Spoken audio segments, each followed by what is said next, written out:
বাইতুল কোষা বড়স্ত সংলগ্ন অনেক কালের পুরনো বাড়ি, যার গেট নামক জায়গায় আছে মরচে পড়ে অর্ধভগ্ন দুটি লোহার বিম, যাতে সাজ না হতেই জ্বলে উঠেছে দুইটি টিমটিমে হ্যাচাক বাতির মতো আলো। এই বাড়িটা বয়সের সাথে সাথে কত কালজয়ী ইতিহাস নিজের সাথে বয়ে নিয়ে বেড়াচ্ছে তা শুধু যেন ওই টিমটিমে আলো দুটোই জানে। আমার আব্বা জনাব ইউনুস ছোটখাটো হোমিওপ্যাথি ডাক্তারি জানেন। মালিকানা সূত্রে এই বাড়ি তাঁর। তিনি তার অল্প বয়স্ক স্ত্রী নিয়ে আরো ছোট ছোট বাচ্চা নিয়ে একাই এখানে থাকতেন। তবে তার শাশুড়ি মানে আমার নানি আম্মাও আমাদের সাথেই থাকতেন বেশিরভাগ সময়। যেহেতু সময়টা খুব খারাপ চলছিল, চারিদিকে শত্রুর ভয় আর ডাক্তারির কাজে তাকে বিভিন্ন সময়ে বাড়ির বাইরে থাকতে হয়, তাই বুদ্ধি করে বাকি ঘরগুলো ভাড়া দিয়ে দেন আব্বা। সবারই ছোটখাটো পরিবার আছে। ধীরে ধীরে সকলেই এক পরিবার হয়ে ওঠে। কিন্তু বাইতুল কোষায় রাত নামলেই উধাও হয়ে যায় মিষ্টি বউ। দাঁড়ায় গিয়ে পুরনো কবরের সামনে। যাকেই ডাকা হয় এই সমস্যার সমাধানের জন্য, সেই তার অপারগতা জানায়। কি আছে বাইতুল কোষায়? চলুন শুরু করা যাক। কেন তুমি আসো? আমি শুধু তোমার সাথেই থাকতে চাই। কিভাবে সম্ভব? মৃতদের এই পৃথিবীতে থাকতে নেই। তুমি তুমি চলে যাও, চলে যাও, প্লিজ চলে যাও। সবটাই কি ইলুশন, নাকি অন্য জগতের কেউ কখনো হাজির হয়ে যায় চোখের পলকে? Welcome back. আপনাদের সবাইকে স্বাগত জানাচ্ছি আমি রাসেল। আশা করছি আপনারা সবাই ভালো আছেন এবং ভালোর দলে আছেন। আমিও ভালো আছি আর ভালোর দলে আছি। যেভাবে লেখা আছে আমি সেভাবেই পড়ে শোনাচ্ছি। আশা করছি ভালো লাগবে আপনাদের। ছোট বাবু, দাদার কাছে নাকি অনেক জিন ছিল। যা, অনেক জিন ছিল তোকে কে বলেছে? তবে শুনেছি ছিল তো একজন যাদের সাথে তার ভালো বন্ধুত্ব ছিল। দাদার মতো মানুষের সাথে জিনদের বন্ধুত্ব হলো কিভাবে? মানে সেটা তো একটা ইন্টারেস্টিং ব্যাপার। বলবে আমাকে? সেটা তো বলতে পারি না, তবে আব্বা এইসব নিয়ে আগ্রহ প্রকাশ করতে শুরু করেন একটা ঘটনার পর থেকে। তার আগে কখনোই আব্বাকে জিন নিয়ে তেমন মাথা ঘামাতে দেখিনি। হয়তো সেই ঘটনার পরেই আব্বা কিছু ভেবে জিন সাধনা শুরু করেন। আব্বার ঘটনা পরে বলবো। আগে চাইলে সেই ঘটনাটি বলতে পারি যেটা আব্বা সহ আমাদের সকলের চিন্তা ভাবনাকেই বদলে দিয়েছিল। ঠিক আছে, বলো তাহলে। শুরু হয়েছিল অনেক আগে, তখন আমি অনেক ছোট। আজ এত বছর পরে সব তো মনে নেই, তবে সেই দিনগুলো আজও ভুলতে পারি না। আজও স্মৃতিতে জলজলে হয়ে আছে। শুরুটা হয়েছিল ঠিকই, কিন্তু শেষটা হয়েও যেন শেষ হয়নি আজও। বলতে বলতে ফুপু কেমন আনমনা হয়ে পড়েন। আমি আবার জিজ্ঞেস করি, শুরু হলো শেষ হলো না, কি যাতা বলছো? আমি তো কিছুই বুঝতে পারছি না, একটু বুঝিয়ে বলবে প্লিজ? এইবার ফুপু বলতে শুরু করেন সেই ঘটনা। আপনাদের বোঝার সুবিধার্থে আমি আমার ছোট ফুপুর ভাষায় ঘটনাটি বর্ণনা করব। তবে তার আগে আমি সবাইকে ঘটনার পটভূমি থেকে সরিয়ে নিচ্ছি এবং মূল ঘটনায় যাওয়ার আগে আমি আমার পরিচয় দিতে চাই। আসসালামু আলাইকুম রাসেল ভাই। আপনাকে ও ভূত.com এর মডারেটর, স্পেশালি আমার সব থেকে পছন্দের একজন মডারেটর সিফাত আলম এবং সমস্ত লিসনারকে অনেক অনেক ভালোবাসা জানিয়ে আজকে আবার লিখতে বসলাম। এটি আমার পাঠানো দ্বিতীয় ঘটনা। প্রথম ঘটনাটি সিলেক্ট করার জন্য ধন্যবাদ। আশা করছি আপনি আপনার মতো লাখো ভক্তদের দোয়ায় অনেক অনেক ভালো আছেন এবং বরাবরের মতো ভালোর তলে আছেন। আমি দিশা বলছি পাবনা জেলার কোনো একটা ছোট্ট মফস্বল থেকে। দূরত্বের কারণে আমার পক্ষে স্টুডিওতে এসে ঘটনা শেয়ার করা সম্ভব না, তাই অনুরোধ করছি ঘটনাটি পড়ে শোনাবার জন্য। আজ আমি যে ঘটনাটি লিখব সেটি আমি কালেক্ট করেছি আমার ছোট ফুপুর কাছ থেকে, যা অনেক আগের হলেও আমাদের পরিবারকে কেন্দ্র করে এবং প্রত্যক্ষ ও পরোক্ষভাবে আমার পরিবারের অনেক মানুষ এর সাথে জড়িত। আর বর্তমানে ভূত.com এর ব্যাপক জনপ্রিয়তার কারণে এবং আমার পরিবারের অনেক সদস্য এই লিসেনারদের অন্তর্ভুক্ত হবার কারণে ঘটনায় ব্যবহৃত সকল নাম এবং জায়গায় ছদ্মনাম ব্যবহার করছি। লিসেনারদের বুঝার সুবিধার্থে আমি আমার ছোট ফুপুর ভাষাতেই ঘটনাটি বর্ণনা করব। চলে যাচ্ছি আমার ছোট ফুপুর কাছে। তিনি যেভাবে বলেছেন আমি সেভাবেই লিখছি। সাল 1971। চারিদিকে যুদ্ধের ডামাডোল। আকাশে বাতাসে শুধু কাকের কাকারব, আর মানুষের মনে পাক হারাদারদের ভীতি জাগিয়ে বসতে শুরু করেছে। দিন গিয়ে রাত আসে, আর সাথে করে নিয়ে আসে এক অনাকাঙ্ক্ষিত সূর্যের প্রত্যাশা। যে সূর্য হয়তো বয়ে আনবে এমন এক সকাল, যে সকালে আকাশ কামানের ধোঁয়ায় কালো না হয়ে সূর্যের সোনালি আলোয় আলোকিত হবে। স্বজন হারানোর কান্নায় বাতাস ভারী না হয়ে বাতাসটা হবে পাখিদের কলকাকলিতে মুখরিত।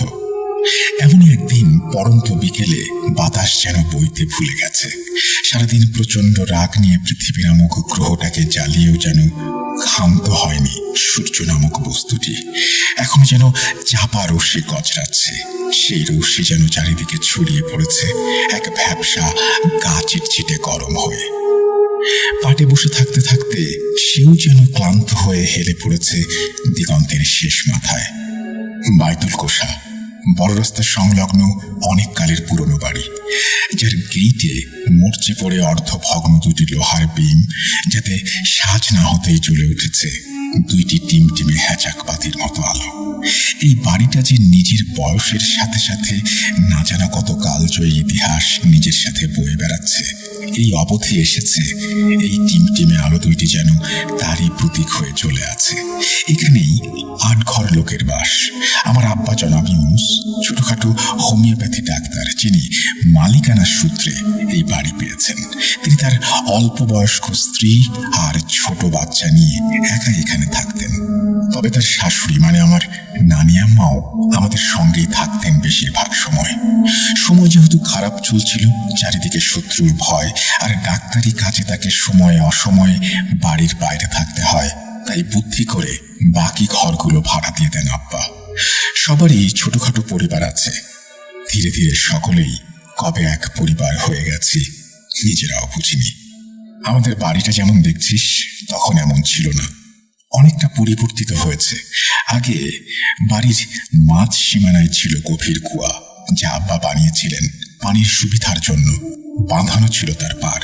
চারপাশে ছিল ঘরগুলো, এক পাশে ছিল বিশাল কুলবড়ই গাছ, তার পাশে নির্জন জঙ্গল মতন জায়গা, তার পাশেই ছিল ছোট্ট 2 কামরার এক ঘর, যেখানে থাকতো মিষ্টি বউ আর পবন চাচা, যিনি আমাদের দুঃসম্পর্কের আত্মীয় হতেন শুনেছি। তাদের ঘরের পেছন দিক দিয়ে যেতে হতো আমাদের বাড়ির শেষ সীমানায়, যেটা পারিবারিক কবরস্থানের জন্য নির্ধারিত করে রাখা হয়েছিল। ততদিনে 2-1টা কবরও হয়েছিল সেখানে। আমবাগান বলে পরিচিত ছিল জায়গাটা আমাদের কাছে। সেখানে ছিল হরেক রকমের গাছ, যেমন আম, কাঁঠাল, বট, কামরাঙ্গা, তেঁতুল, আরো অনেক ছোট মাঝারি ফলের গাছ, ফুলের গাছ। মনে হতো যেন 1000 বছর পুরনো সেই সব গাছের বাকল। দিনের বেলায়ও সেই জায়গা ছিল কেমন যেন শীতল আর গা ছমছমে। কিন্তু আমরা কোনোদিন তেমন ভাবে ভাবিনি আর চিন্তাও করিনি। এমন ভ্যাপসা প্যাচপ্যাচে গরম ছিল তখন যে আমরা প্রায়ই শেষ বিকেলে সবাই কুয়াতলে বসতাম, গা ভেজাতাম, পা ভেজাতাম। এক বিকেলে বাড়ির বউঝিরা সবাই কুয়াতলায় বসে হাসি তামাশায় মশগুল। কেউ বসে শুধুই গল্প করছে, কেউ বা পানি নিয়ে মিচিমিচি খেলা করছে। বাড়ির পুরুষগুলো তখন নিত্যদিনের মতোই যার যার কাজে বাড়ির বাইরে আছে। এমনই সময় ঘটল আকস্মিক সেই ঘটনা। আমাদের সেই কোণের দিকের ভাড়াটে, নাম মিষ্টি, সবাই আদর করে তাকে ডাকে মিষ্টি বউ। দেখতে যেমন মিষ্টি, তেমন একগোছা কালো চুল সবসময় তার পিঠে এলিয়ে থাকতে দেখেছি। সে হঠাৎই এসে আল্লাহ গো বলে চিৎকার দিয়ে কুয়াপাড়ে জ্ঞান হারায়। ঘটনার আকস্মিকতায় আমরা সবাই হতবিহ্বল হয়ে দাঁড়িয়েছিলাম। তখনই সবার আগে ছুটে যান আমার নানি আম্মা। ছুটে গিয়েই তিনি মিষ্টি চাচির মাথাটি কোলের উপর নিয়ে বসেন আর জ্ঞান ফেরানোর চেষ্টা করতে থাকেন। আমার নানি আম্মার বয়সটা বেশি হলেও তখন বেশ শক্ত সামর্থ্য আর সাহসী ছিলেন। সকল কাজে সবসময় তিনি সাহসিকতার সাথেই সব বিষয়ে মোকাবেলা করতেন। এই জন্যই হয়তো আমার আব্বা নানি আম্মার হাতে সংসারের ভার দিয়ে নিশ্চিন্ত মনে তার চিকিৎসা কার্য চালিয়ে যাওয়ার সাহসটুকু পেতেন। যেন তিনি মানুষ না, কোনো এক বট গাছ যে বয়সের ভারে নুয়ে না পড়ে আজও শক্ত হয়ে দাঁড়িয়ে আছে, আর তার রুগ্ন হাত দুটিতে হাজারো ডালপালার মতন শক্তি। সেই শক্তি দিয়ে এই বাড়িটা আর এর প্রতিটা মানুষকে আড়াল করবে সে সকল বিপদ থেকে। কিন্তু এখন যেন আর পারল না সে। তার শক্তি যেন বয়সের নির্মম কষাঘাতে নির্জীব হয়ে পড়েছে। এমন ভঙ্গিতে সে আমাদের দিকে তাকিয়ে সাহায্যের জন্য ডাকে। এতক্ষণ সবাই যে যার মতো দাঁড়িয়েছিল আর কিংকর্তব্য বিমূঢ় হয়ে দেখছিল কোনো উত্তেজনাপূর্ণ নাটক মঞ্চায়িত হচ্ছে তাদের সামনে। নানি আমার ডাকে সবাই সম্বিত ফিরে পেল ঠিকই, কিন্তু দিশা করে উঠতে পারল না তাদের ঠিক কি করা উচিত। যে যার মতো দিক বিদিক শূন্য হয়ে ছোটাছুটি করতে শুরু করলো। নানি আম্মা শুধু অসহায়ের মতো আরো একজন অসহায় জ্ঞানহীন মানুষকে কোলে নিয়ে তার জ্ঞান ফেরানোর ব্যর্থ চেষ্টায় লেগে রইলেন। ঠিক যেমন হঠাৎই মিষ্টি বউ ছুটে এসে অজ্ঞান হয়ে কুয়াপাড়ে পড়েছিলেন, তেমন হঠাৎই তার জ্ঞান যেন ফিরতে শুরু করলো। মিটমিটে চোখ সে ধীরে ধীরে মেলতে শুরু করলো। সে যেন শুদ্ধ জন্ম নেয়া শিশুটি তার কোলে মাথা দিয়ে শুয়ে দুনিয়ার প্রথম আলোটুকু দেখছে। আধো আধো ভাষায় জড়ানো কণ্ঠে বোঝা যায় না কি যেন কি। এমন ভাবে সে জানতে চাইল সে কোথায়, কি করছে, কিভাবে এলো। মিষ্টি বউয়ের জ্ঞান ফিরেছে তাতেই নানি আম্মা এক স্বস্তির নিঃশ্বাস ফেললেন। তার দেখা দেখি বাড়ির সবাই যেন হাঁপ ছেড়ে বাঁচল। এক অনাকাঙ্ক্ষিত বিপদ থেকে আল্লাহ তাদের বাঁচিয়েছেন এই ভেবেই সবাই সন্তুষ্ট। তখন চাচির জ্ঞান ফিরতেই নানি আম্মা বেশ শক্তভাবে সবাইকে বললেন তাকে ধরে নিয়ে যাওয়ার জন্য। যেহেতু চাচিদের ঘরটা কুয়ার পার সংলগ্নই ছিল, তাই মেয়ে বউদের খুব বেশি একটা বেগ পেতে হলো না তাকে পাজা খোলা করে নিয়ে যেতে। তখন কারোর চিন্তাই হলো না যে মানুষটা তো তাদের সাথেই বসেছিল খানিক আগেই। হঠাৎ সে এই সাঁঝের সময় আম বাগানের দিক থেকে পাগলের মতো ছুটে আসলো কেন? এই সময় ওইদিকে সে কি করতে গিয়েছিল? কেনই বা অজ্ঞান হয়ে গেল? এই বিপদের সময় চারিদিকে যেখানে নিজেদের বের হওয়াই মুশকিল, সেখানে এখন যদি মিষ্টি বউয়ের জ্ঞান না আসতো, তারা কয়েকজন মেয়ে হয়ে কোথায় যেত? কার কাছে সাহায্য চাইতো? কেই বা আসতো নিজের পরিবার ফেলে অসহায় কয়েকজন মানুষকে বিপদ থেকে বাঁচাতে? এইসব না ভেবেই সবাই চিন্তামুক্ত হলো। কিন্তু নিয়তি, সে তো আল্লাহর এক অদ্ভুত লীলা খেলা। মানুষ এই নিয়তির অদৃশ্য চাবুকাঘাতে এমন সব কাজ করতে বাধ্য হয় যা হয়তো এক মুহূর্ত আগে তারা ভাবতেও পারত না। এই বাড়ির মানুষগুলোও ভাবতে পারেনি আজকের এই স্বস্তির নিঃশ্বাস কয়েকদিন পর এক আতঙ্ক হয়ে তাদের বুকে চেপে বসবে। এমন সব ঘটনা ঘটতে শুরু করবে যার অশুভ ছায়াতলে ঢাকা পড়বে পুরো বাড়িটাই। সেই দিন এই ঘটনার পর চাচি বদলে যেতে শুরু করলেন। ঘটনার দিন রাতেই পবন চাচা বাসায় আসার পর তাকে নানি আম্মা সব খুলে বলেন। পবন চাচা যেন যতটুকু ভয় পাওয়ার কথা তার চেয়ে একটু বেশি ভয় পেয়ে যান। চাচি ভালো আছেন বলে নানি আম্মা যতই তাকে আশ্বস্ত করার চেষ্টা করুক না কেন, পবন চাচা কিছুতেই মানতে পারছিলেন না। আব্বা রাতে বাসায় আসার পর চাচা আব্বার কাছে যান, সব বলেন আর অনুরোধ করেন যেন তিনি একটিবার মিষ্টি চাচিকে দেখে আসেন। আব্বা বাসায় আসেন বেশ রাত করে। এত রাতে মিষ্টি বউয়ের ঘরে গিয়ে তাকে দেখবেন, হোক সে যতই ছোট বোনের বয়সী, তবু এটাতে তিনি বেশ অস্বস্তি বোধ করছিলেন। কিন্তু পবন চাচার জোরাজুরিতে হার না গিয়ে পারলেন না। কিন্তু গিয়ে তেমন একটা সুবিধা করতে পারেননি তিনি, কারণ গিয়ে দেখেন মিষ্টি চাচি তখন অঘরে ঘুমাচ্ছেন। আব্বা কোন রকম তার হাতের নাড়ি টিপে দেখেন আর পবন চাচাকে আশ্বাস দিয়ে বলেন, তেমন কিছু না, সারাদিন ঠিক মতো খাওয়া দাওয়া করেনি, দৌড়াদৌড়ি করেছে, তাই শরীরটা দুর্বল হয়ে এরকম হয়েছে। আব্বার কথা শুনে পবন চাচার দেহে যেন প্রাণ এসেও আসে না, যেন তিনি শুনতে চাইছিলেন অন্য কিছু। আব্বাকে কিছু বলতে গিয়েও যেন কিছু বলতে পারলেন না। এর পরদিন থেকেই চাচির এক অন্য রূপ ধরা পড়ে বাড়ির সবার কাছে। যে মানুষ সারাক্ষণ বকবক করত এখন এখানে আছে, চোখের পলকে আরেক জায়গায় চলে যাচ্ছে। সারাক্ষণ হাসি তামাশায় যেন মুখরিত করে রাখতো বাড়িটাকে, সেই মানুষটাকে যেন আজ আর চেনা যায় না। কেমন চুপচাপ আর গম্ভীর হয়ে ভাবছে যেন কিছু একটা, যার চাঞ্চল্যে বিরক্ত হয়ে নানি আম্মা কতদিন সাবধান করেছেন। এমন অস্থিরতা ভালো না। এরকম ভাবে চুল খুলে রাত বিরেতে বাগানের ভিতর দিয়ে এই ঘর সেই ঘর ঘুরে বেড়ানো ভালো না। কখন কোন বদনজর লাগে কে বলতে পারে। কিন্তু চাচি তা হেসে উড়িয়ে দিয়ে তার স্বভাব সুলভ কোমল কণ্ঠে জবাব দিয়েছেন, এসব কিছুই না, কিছুই হবে না। তিনি একা একা বেশিক্ষণ থাকতে পারেন না। বাড়ির লোকের মুখ না দেখে বেশিক্ষণ থাকলে নাকি তার শরীর খারাপ করে। কি অদ্ভুত কথা! কিন্তু আজ তার সব কথা, হাসি কি যেন তার নির্মম থাবা দিয়ে মুছে দিয়েছে। নিজেকে যেন অদৃশ্য এক লোহার বর্ম দিয়ে আড়াল করে রেখেছেন চারিদিক থেকে। সেই পরীক্ষা সীমানার কাছাকাছি কেউ গেলেও যেন কোনো এক পাহারাদার তার শক্ত হাত দিয়ে এক ঝটকায় সরিয়ে দিচ্ছে তাকে। তার শক্তি উপেক্ষা করে যেন কারো চাচির কাছে যাওয়ার সামর্থ্যটুকুও নেই। প্রথম কদিন সবাই সময় অসময়ে চাচির কাছে গেছে খোঁজ খবর নিতে, কিন্তু চাচি একেবারেই শয্যা নিয়েছেন। খুব প্রয়োজন ছাড়া বিছানা থেকে নামেন না, কোথাও যান না, এমনকি খাওয়া দাওয়াও প্রায় বন্ধই করে দিয়েছেন। কেউ কোনো কথা বললে উত্তরের বদলে শুধু বোবা দৃষ্টি মেলে তাকিয়ে থাকেন প্রশ্নকারীর দিকে। কখনো কখনো তাকাতেনও না, অন্যদিকে মুখ ঘুরিয়ে বসে থাকতেন। পবন চাচার সাথেও কথা বন্ধ করে দেন। শুধু খাওয়ার সময় চাচার হাতে একটু খান, তাও নিজের ইচ্ছা মতো। ইচ্ছা না হলে দিনের পর দিন না খেয়েই পার করে দেন। চেহারার দিকে যেন আর তাকানো যায় না। কয়েকদিনেই যেন চোখ কোটর থেকে বেরিয়ে এসেছে, চোখের নিচে যেন কেউ এক পুঁচ কালি লেপটে দিয়েছে। এভাবেই কেটে যায় বেশ কদিন। সময় তার নিজস্ব গতিতে এগিয়ে চলছিল ধীরে ধীরে। এরপর মিষ্টি চাচিকে ঘিরে সূচনা হয় নতুন এক রহস্যের। ঘটতে থাকে এক নতুন ঘটনা। এক রাতে পবন চাচা মিষ্টি চাচির পাশেই গভীর ঘুমে আচ্ছন্ন ছিলেন।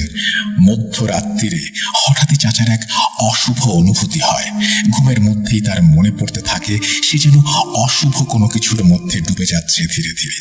হঠাৎই তার কান যায় তার ঘরেই মিষ্টি রিনরিনে কণ্ঠে কেউ যেন কোরআন তেলাওয়াত করছে।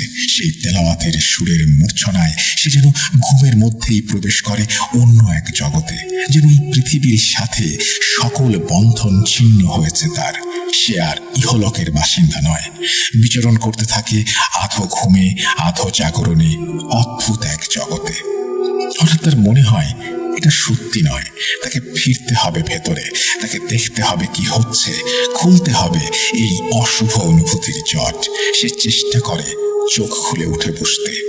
অদ্ভুত এক শক্তি যেন আষ্টে পৃষ্ঠে জড়িয়ে রেখেছে তাকে, হরণ করেছে তার শরীরের সমস্ত শক্তি। হঠাৎই পাশের জামে মসজিদ থেকে আজানের শব্দ ভেসে আসে কানে, আর হঠাৎ যেন সে তার হারানো শক্তি ফিরে পায়। তার শরীর যেন পাখির পালকের মতো হালকা লাগতে শুরু করে। অস্ফুট স্বরে আল্লাহ বলে উঠে বসতেই সে চোখ খুলে সামনে দেখতে পায় তার বউ মিষ্টি চাচিকে। সেই মিষ্টি রিনরিনে কিন্নর কণ্ঠের চাচি তাকে বলে, আসসালামু আলাইকুম। পবন চাচা অবাক অপলক দৃষ্টিতে তাকিয়ে থাকে চাচির দিকে। যে মানুষ কখনো নামাজ পড়ে না সেই মানুষের পরনে তখন নামাজের পোশাক। কোমর ছাড়িয়ে হাঁটু অবধি নেমেছে তার হিজাব। কি শান্ত মুখখানি, যেন রাজ্যের প্রশান্তি আর শুভ্রতা বিরাজ করছে মুখে। ঠোঁটের কোণে হালকা হাসির রেখা, কিন্তু চোখ দুটো যেন একটু বেশি উজ্জ্বল। সেই চোখের তারায় যেন ঠিকরে বেরোচ্ছে সবকিছু জয় করে ফেলার এক পরম অনুভূতি। চাচা এইসব দেখে যেন সালামের উত্তর দিতে ভুলে গেছেন। চাচিও তার উত্তরের অপেক্ষা না করেই দ্রুত পায়ে অন্যদিকে চলে যায়। সেই শুরু। প্রতি রাতেই চাচা শুনতে পায় সেই সুরেলা কণ্ঠের তিলাওয়াত, আর তার সুর ভেসে ভেসে যেন তার মস্তিষ্কে ঢুকে তার শিরা উপশিরায় জট পাকাতে থাকে। এই সুরের ঘোরে মগ্ন থেকেও যেন তিনি ছটফট করতে থাকেন কোনো কিছু একটা আবিষ্কারের নেশায়। হয়তো কে এইভাবে তেলাওয়াত করেন তাই জানতে চায় তার অবচেতন মন। কিন্তু অদৃশ্য কোনো এক শক্তির কাছে পরাজিত হয়ে নিঃসার দেহে তাকে পড়ে থাকতে হয় বিছানার এক কোণে। এরপর আজানের সাথে সাথে থেমে যায় সবকিছু। হালকা হতে থাকে তার শরীর, আর কাজ করতে শুরু করে তার স্বাভাবিক চিন্তা শক্তি। একটা সন্দেহের ক্ষীণ রেখা তার মনে উদয় হয় ধীরে ধীরে, আর তিনি শুধু ভাবেন, এ কি করে সম্ভব। এভাবে বেশ কিছুদিন যায়। পবন চাচা ভাবতে থাকেন, এই বাড়িতে যত মানুষ আছে তারা কম বেশি সবাই নিয়মিত নামাজ কালাম পড়ে, কোরআন তেলাওয়াত করে।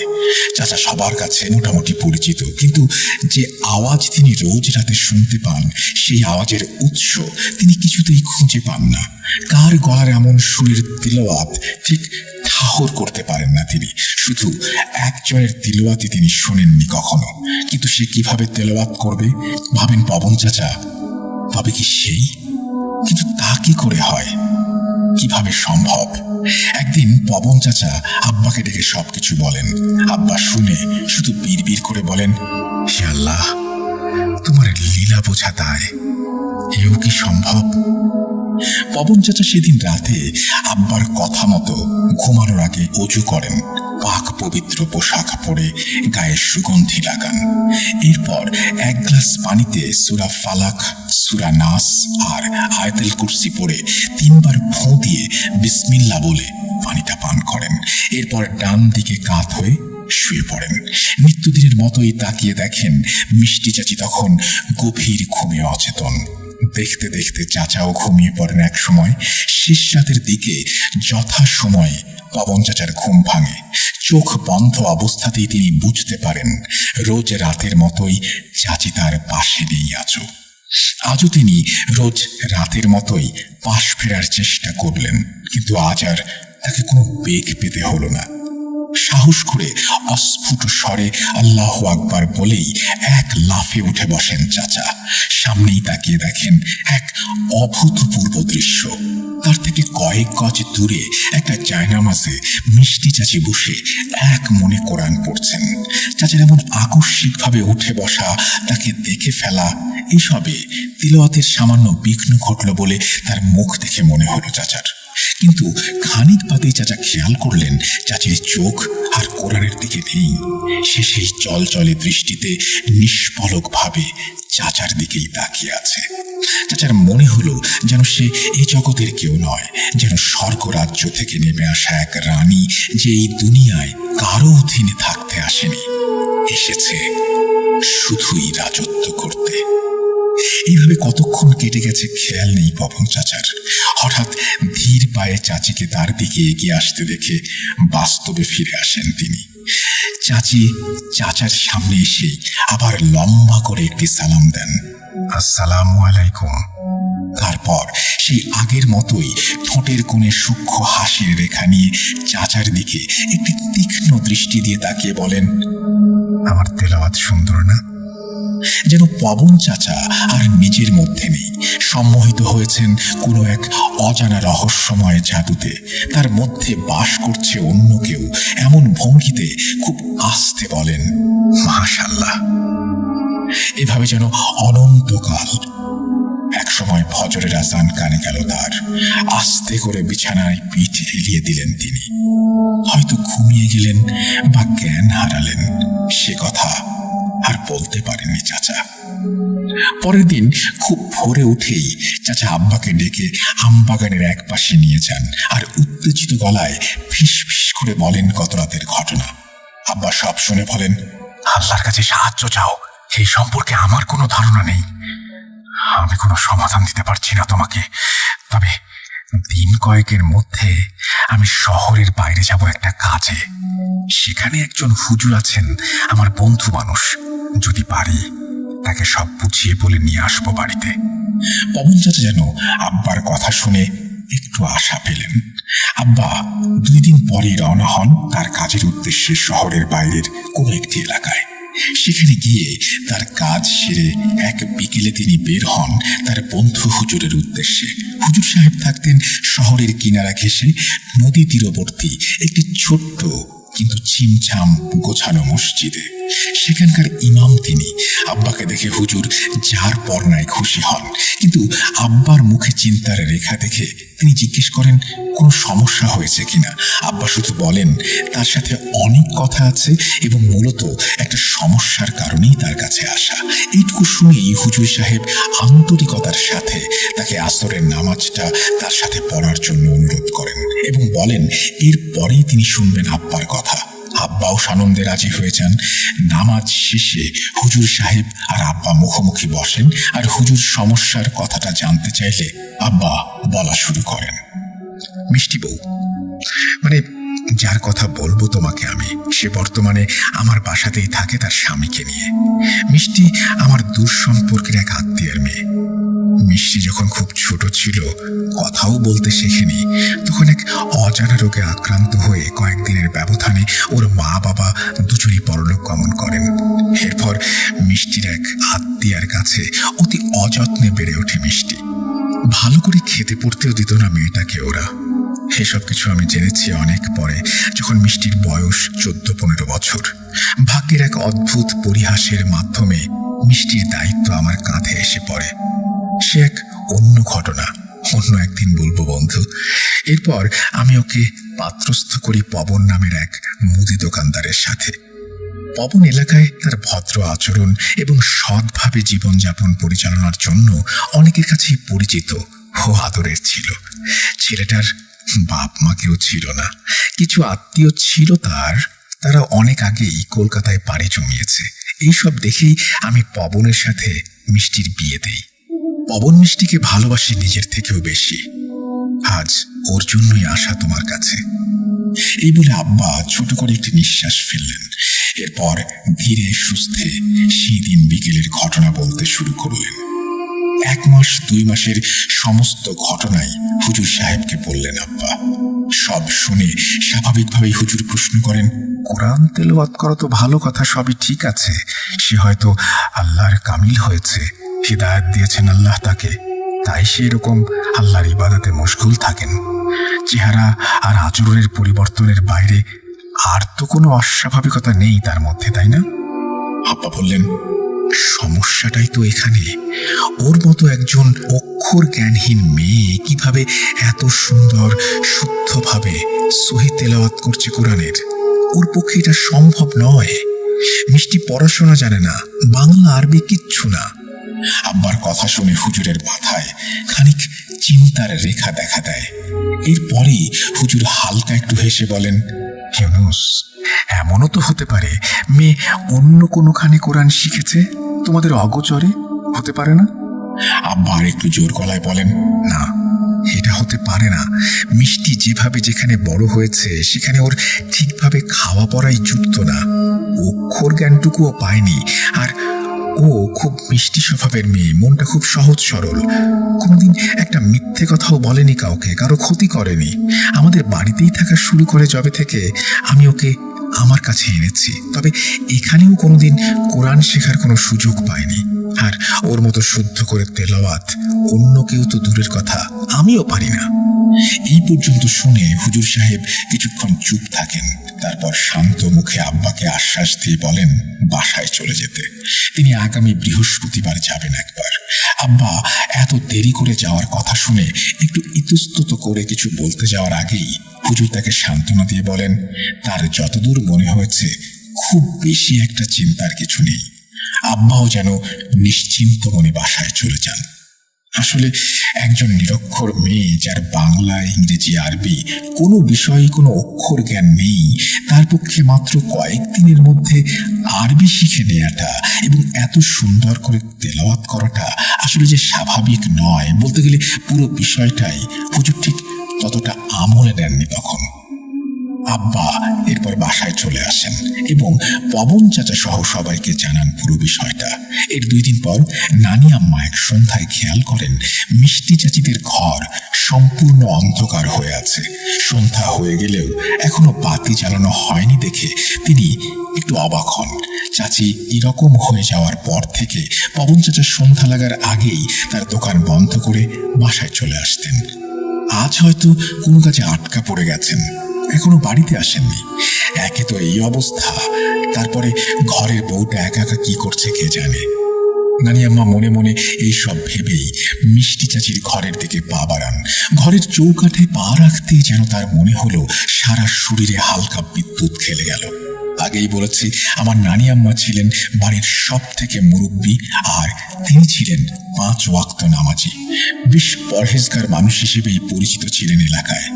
সবাই তাকে বেশ সমীহ করে চলত তার দৃঢ় অবিচলিত মনোবল, শক্ত সামর্থ্য চেহারার জন্য। মনের দিক থেকে এতটা সাহসী একজন মানুষও যেন হালকা বিচলিত হয়ে পড়ল আচমকা এই অনুভূতিতে। একটু থেমে যেন বোঝার চেষ্টা করলেন কি হলো এটা, কিন্তু পরক্ষণেই হেসে উড়িয়ে দিয়ে বিসমিল্লাহ বলে ডান পা বাড়িয়ে ঘরে প্রবেশ করেন। বাইরে সবে সাজ লাগতে শুরু করেছে। কমলা রঙের সূর্যের গোলাটা পাটের ওপারে পড়ে গিয়েও যেন উঁকি দিয়ে দেখছে এখনো কিভাবে তার চোখ বোঝার সাথে সাথেই সারা পৃথিবী ঢেকে যাবে গাঢ় কালো অন্ধকারে। তার মিটমিটে হালকা কালচে লাল আলো এখনো চারিদিকে ছড়িয়ে আছে, তাতে বাইরে সবই স্পষ্ট দেখা যায় এখনো। কিন্তু মিষ্টি চাচির ঘরের মধ্যে যেন অন্ধকার একটু বেশি বলেই মনে হলো নানি আম্মার। জমাট বাঁধা অন্ধকারের থেকে বড় হয়ে দাঁড়ালো তার অনুভূতিটা। কিছুক্ষণ আগের সেই অশুভ অনুভূতিটা যেন ফিরে এসেছে, আষ্টে পৃষ্ঠে জড়িয়ে ধরেছে তাকে। হঠাৎ ঘাড়ের কাছে হালকা সুরসুরানি অনুভব করলেন তিনি। এক ঝটকায় ঘুরে দাঁড়িয়ে দেখার চেষ্টা করেন কোনো অজানা আততায়ীকে, কিন্তু নিরেট কালো অন্ধকার ছাড়া তিনি চোখে আর কিছুই দেখতে পান না। হঠাৎ কি মনে করে তিনি সামনের দিকে এগোনোর চেষ্টা করেন, তখনই বুঝতে পারেন তার পা আটকে গিয়েছে কোনো অদৃশ্য শিকলে। এইবার তিনি বেশ অবাক হন। নিজের অজান্তেই লড়াই করতে শুরু করেন সেই অচেনা বাঁধন থেকে নিজেকে মুক্ত করার জন্য। তিনি নিজেকে বোঝাতে থাকেন কত শতবার এই ঘরে তিনি এসেছেন, এই ঘরের প্রতিটা কোণা তার নিজের অঙ্গ প্রত্যঙ্গের মতোই পরিচিত। কিন্তু আজ কেন তার এমন অনুভূতি হবে? আজ কেন তার মনে হচ্ছে তার পা তার নিজের পা নয়? সে শুনতে চাইছে না তার কথা। এই সবই কি তার মনের ভুল, নাকি এই ঘরে আশ্রয় নিয়েছে কোনো অদৃশ্য শক্তি তাদের অজান্তেই বসবাস করছে, তার অশুভ ছায়া বিছিয়ে রেখেছে এই ঘরের প্রতিটি কোণায়? এইভাবে কতক্ষণ গেছে নানি আম্মার খেয়াল নেই। একটা সময় তিনি ঘোরের মধ্যে চলে গিয়েছিলেন হয়তো। এখানে যে আসলেই অশুভ কিছু বাসা বেঁধেছে এ যেন তার সাহসী যুক্তিবাদী মন মানতে চাইছিল না এত সহজে। হঠাৎই তিনি যেন সমস্ত বাঁধন মুক্ত হয়ে যান, কিন্তু কেউ যেন তার দিকে এগিয়ে আসছে। সেই ঘন অন্ধকারেও তার অস্তিত্ব যেন একদম পরিষ্কার বুঝতে পারলেন নানি আম্মা। ভয় এবার যেন একদম এক লাফে তার গলার মধ্যে এসে জাঁকিয়ে বসল। দম আটকে আসতে চাইল তার। চিৎকার করতে যাওয়ার ঠিক আগ মুহূর্তে তিনি আবিষ্কার করেন এটা তার কল্পিত কোনো অচেনা অদৃশ্য আততায়ী নয়, বরং রক্ত মাংসের শরীরে ধীর পায়ে তার দিকে এগিয়ে আসছে। কাছে আসতেই তিনি চিনতে পারেন তাকে। দেখতে পান হাতে একটি মোমবাতি নিয়ে এগিয়ে আসছেন চাচা। মোমবাতির সেই নিভু নিভু আলোতে পবন চাচার মুখটা কেমন অপার্থিব লাগছিল বলেই হয়তো নানি আম্মা প্রথম দর্শনে ঠিক চিনে উঠতে পারেননি তাকে। পবন চাচাকে দেখে যেন ধরে প্রাণ ফিরে পান নানি আম্মা। তাকে দেখেই ব্যস্ত পায়ে জলদি তার কাছে যান আর তাকে বলেন খারাপ কিছু একটা হয়তো হতে চলেছে, তার মনটা কু ডাকছে। জলদি করে ঘরের আলো জ্বালাতে বলেন আর মিষ্টি বউ কোথায় আছে তাকে খুঁজে বের করতে বলেন। পবন চাচা মাত্রই দোকান থেকে ফিরেছেন। বাইরে থেকে ঘর অন্ধকার দেখে তার মনেও একটু ভয় বাসা বেঁধেছিল। 2-1 দিন ধরেই একটি বিষয় তার কাছে খুব অস্বাভাবিক লাগছিল, কিন্তু কথাটা কাউকে তিনি বলেননি। সময়ে অসময়ে ঘরের বাতি ফিউজ হয়ে যাচ্ছে। প্রথম দিন স্বাভাবিকভাবে নিলেও পরের দিন যখন নতুন বাতি কিনে এনে লাগানোর সঙ্গে সঙ্গে তার চোখের সামনে এক বিকট শব্দে বাতিটা ভেঙে ছিটকে পড়ে ঘরের মেঝেতে, তখনই তিনি প্রথম ভয়টা পান। কিন্তু কাউকে কিছু না বলে নিঃশব্দে তিনি একটার পর একটা বাতি বদলাতে থাকেন। চাচির ঘরের বাতির ফিউজটা তো ফাঁকাই পড়ে আছে, কারণ তার ঘরের বাতিটা কোনোভাবেই জ্বলছে না দেখে চাচা খুব ভালোভাবে পরীক্ষা করে দেখছেন। ইলেকট্রিক্যাল কোনো ঝামেলা নেই সেখানে। শেষে কি জানি কি ভেবে চাচা আর ওই ঘরে বাতি দেওয়ার চেষ্টাই করেননি। আজও দোকানে যাওয়ার আগে সব পরীক্ষা করে গিয়েছেন কোথাও কোনো সমস্যা ছিল কিনা, কিন্তু বাসায় ঢুকেই আবার সব অন্ধকার দেখে বুঝেই নিয়েছিলেন পুরো ব্যাপারটা। তাই মোমবাতি জ্বালিয়েই ঘরে ঢোকেন তিনি। এরপর এক হাতে মোমবাতি আর এক পাশে নানি আম্মাকে নিয়ে খুঁজতে থাকেন মিষ্টি চাচিকে। ঘরের কোথাও তাকে পাওয়া যায় না। এক অজানা আশঙ্কায় কেঁপে ওঠে পবন চাচার বুকটা। ঘর থেকে বেরিয়ে নানি আম্মাকে খুব শান্ত অথচ চাপা স্বরে বলেন, আমি জানি ও কোথায় আছে। নানি আম্মা উৎকণ্ঠিত হয়ে পবন চাচার দিকে তাকিয়ে থাকেন। পবন চাচা ধীর পায়ে মোমবাতি নিয়ে আম বাগানের দিকে এগোতে থাকেন। একটু পর নানি আম্মাও চাচার পিছু নেন। চাচা নিঃশব্দে হেঁটে চলেন। একটু পর বাগানের যে দিকটায় পারিবারিক কবরস্থান, সেই দিকে চাচা এগিয়ে যান।